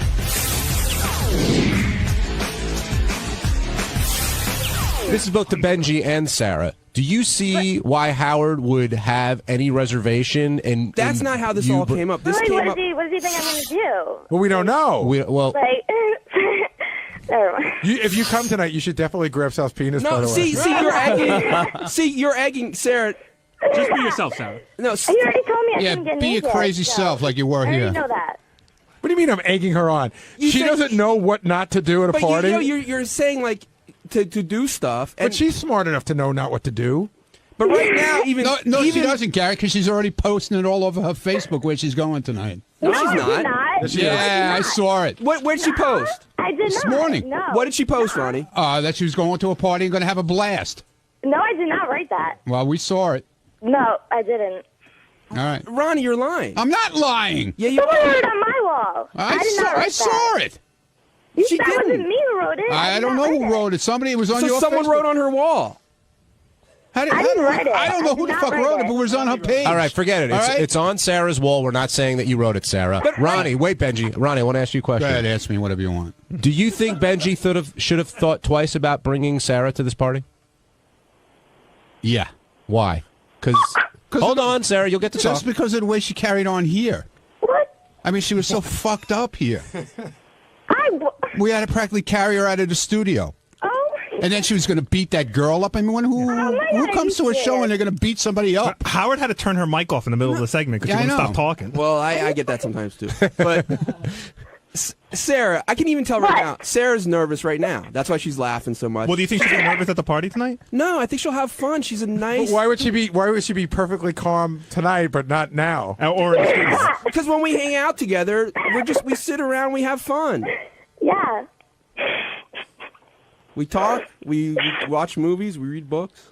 Hey, Sarah, hold on a second. Hold on. I don't believe that for a Sarah. I don't believe that for a minute. Hold on a second, Sarah. What do you and Benji talk about? Like, what would you say is your biggest common interest for you and Benji? What do we talk about? He teaches me stuff. Like what? Yeah, I know what he teaches though. What is he? He teaches me things. Like what? Give one example. I don't know. He read a book to me once. He talks to me and teaches me stuff. I don't know. But what would you say the one thing that you and Benji have in common when you go, he and I really we get along well. That's why I continue to go out with him from time to time. We get along well because he and I do what? Talk about what or go and do what? What is it that you guys like about each other? Because we like doing the same thing. Which is what? You know. You don't want me to. You know what? She answers questions just like you. Yeah. Can you name one thing? I can see why the two of you hit it off so well. Perfect. Neither of you answer the questions. Can you name one thing Benji's taught you? Wait, what? One thing Benji has taught you. He taught me. No. He taught me. What did he teach me? You're some teacher, Benji. What did he teach me? Benji, do you even remember? Benji, do you? Not how to get out of thought. Do you even remember the book you read to her? Yeah. What was it? He read it. It's a special book to her. Is it cool if I say? Yeah. Okay, it's a Shel Silverstein book about a triangle that rolls. Wait, whoa. Shel Silverstein, who just died last year, by the way, writes children's books. He writes children's books. I used to read them to my kids. Well, yeah, but a lot of children's books are special to people. It's a special book to her. It's very special to her. Where the sidewalk ends? Did you go with that? What's his big book? His really big book? I don't remember what, Sarah. What's The Giving Tree. What's a book The called? Giving It's Tree. about a circle. It's about a triangle that doesn't fit in, and it becomes a circle. Right? Yeah, it's the missing piece meets the big O. Yeah. That's what it's called. Oh, the missing piece. I know that. Yeah. What was your favorite part of And the we book? had fun talking about it. Hey, Ben, Yeah. can I ask you a question? Yeah. Do you think if Howard was listening to this right now, he would tell you to... But the scrutiny didn't come because of that at all. It was like whether you should. You guys made it about. Let's forget about why we got here. Let's talk about why we're here. Yeah, the scrutiny is here. And Let's Benji, don't accept be that. disingenuous. You were the one that was keeping the girl's name secret. Because so I you didn't, obviously I didn't feared know this. No, yeah, because I know how much you guys hype things, and I didn't know if Sarah wanted her name on the air with us. No, doing but you this. kept it I secret. asked her. You kept the secret off the air He teaches too. me how to eat healthy. That's what it is. That's what it was. I do have to. The one thing I do. He taught me that. Sarah, I've been training Sarah a little all right, bit. hold on, guys. I'll bet you have. I don't think anybody could really hear Sarah. Sarah, what did you just say? He teaches me how to eat healthy. That's what it was. Okay. Perfect. And you teach it, and I'll bet you teach him the same thing, correct? Yes. I'll bet you do. Ralph Sorello, what would you like to say about this? Hey, now, quickly, I didn't realize the scope and magnitude of this disaster. that, and no offense to you, honey, but that even Benji would cross his mind to bring her to this party is ridiculous. Ralph, Benji, we've can I dated just for finish? like 2 months. What's that? We've dated for 2 months. It's not like this is some stranger to me. Yeah, but Benji, she's got a checkered past. I mean, the way she performed in the studio, you got to judge somebody. Ralph? It's like a court of law. Ralph, is there not a million things that you've not done like that people have accused you of, or you've been seen doing that kind of thing? Apples and you're being ridiculous. And you know what? This is one of those things. You're making it all about you because now whether you bring the girl or not, it's a whole Benji thing. And if she shows up, you're going to put her in an uncomfortable situation where everybody's going to be watching her and judging her. That is. I don't want her to be uncomfortable. Right, so leave her home. I don't think she can be uncomfortable. Yeah, I don't think. I really do. I think she's very. You guys don't know how to read people. She's very uninhibited. She doesn't seem. You like, do? Like no, even just talking to her now, she seems like she's not. She doesn't seem to mind that we're talking to her. She doesn't seem offended in any way. She has a very shy side, and she's and if you are going to bring her, I would suggest that she does whatever she did when she came to the studio last time. Get hopped up on. That would be fantastic. Benji, I got to be honest. You seem like the one that's stuck up right now. Like you seem the one that's all stiff, and she seems very comfortable and very open. Right. Yeah, he's making I thought he was making a big deal about it when he asked me. Will you feel? He told me what I should wear, how I should be. I don't know. It's just a lot. Wait. What did I tell you? I told you to wear a nice dress. How did you, Sarah? How did he tell you to be? How did he say you should act? I don't know. He just made me really he just thought about it a lot. I don't know. But she thinks I think about everything a lot. But Benji, this is what I said before. Even that all this is going through it, and you have to instruct somebody is just it's a bad idea from the get go. Wait, Gary, you didn't discuss with Mary like what to wear? No. You guys didn't discuss like what kind of clothes other women are wearing? She told me what she was wearing. I did not tell her what to wear. I think a lot of guys' wives asked them that. Like, Gary, did you tell Mary not to get fucked up and take any drugs? No. In fact, Mary, get a little fucked up. We're staying in the city tonight. Hey, Benji, wasn't this girl on Idiot Trivia? Yes. I don't remember what it was called. She was on the show a couple times. Okay. Yes. But she's smart. Like you guys always judge her. She sounds brilliant. She's so smart. You got to read children's I think she's probably smarter than you. Sarah, who fought in the Civil War? The two sides. That's a factual question. It's not an analytical question. Sarah, who fought in the Civil War? Jason, who's the current head of Turkey? I don't know. It's not a third grade question that anyone should be able to answer. It's a factual question. She can analyze Benji, stuff is just there a as well human as you being can. over the age of 10 years old in America that shouldn't be able to answer that question? Yeah, a lot of people don't. Sal couldn't. Sarah, answer the question if you know the answer.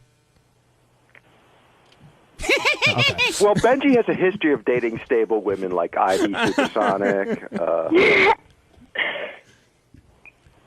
Home run, Benji. I can't wait for tonight. I think Benji just wants to bring someone who he's been going with for a little while, and Benji, you did invite. Hold on, Ralph. You did invite this scrutiny. You can't say you didn't, because if you answered the question when we first talked about this 4 days ago, maybe I should. It would have been gone. You're right. But it isn't. Maybe I should have. And now it's here, so we're addressing it. And Sarah, I think we're all looking forward to meeting you tonight. Mm-hmm. Well, I met her already. Yeah, so did I. And it'll be good to see you with more clothes on. Oh, yeah. Open bar, baby. You're right. Seeing Ronnie, you again be prepared tonight. to work. Yeah. You guys aren't seeing the side of Sarah that I know. I know she's just laughing. So we're going to see it tonight. We'll see you tonight. The back side and the front side. You're right, Benji. We haven't seen that side, and tonight we will meet that person.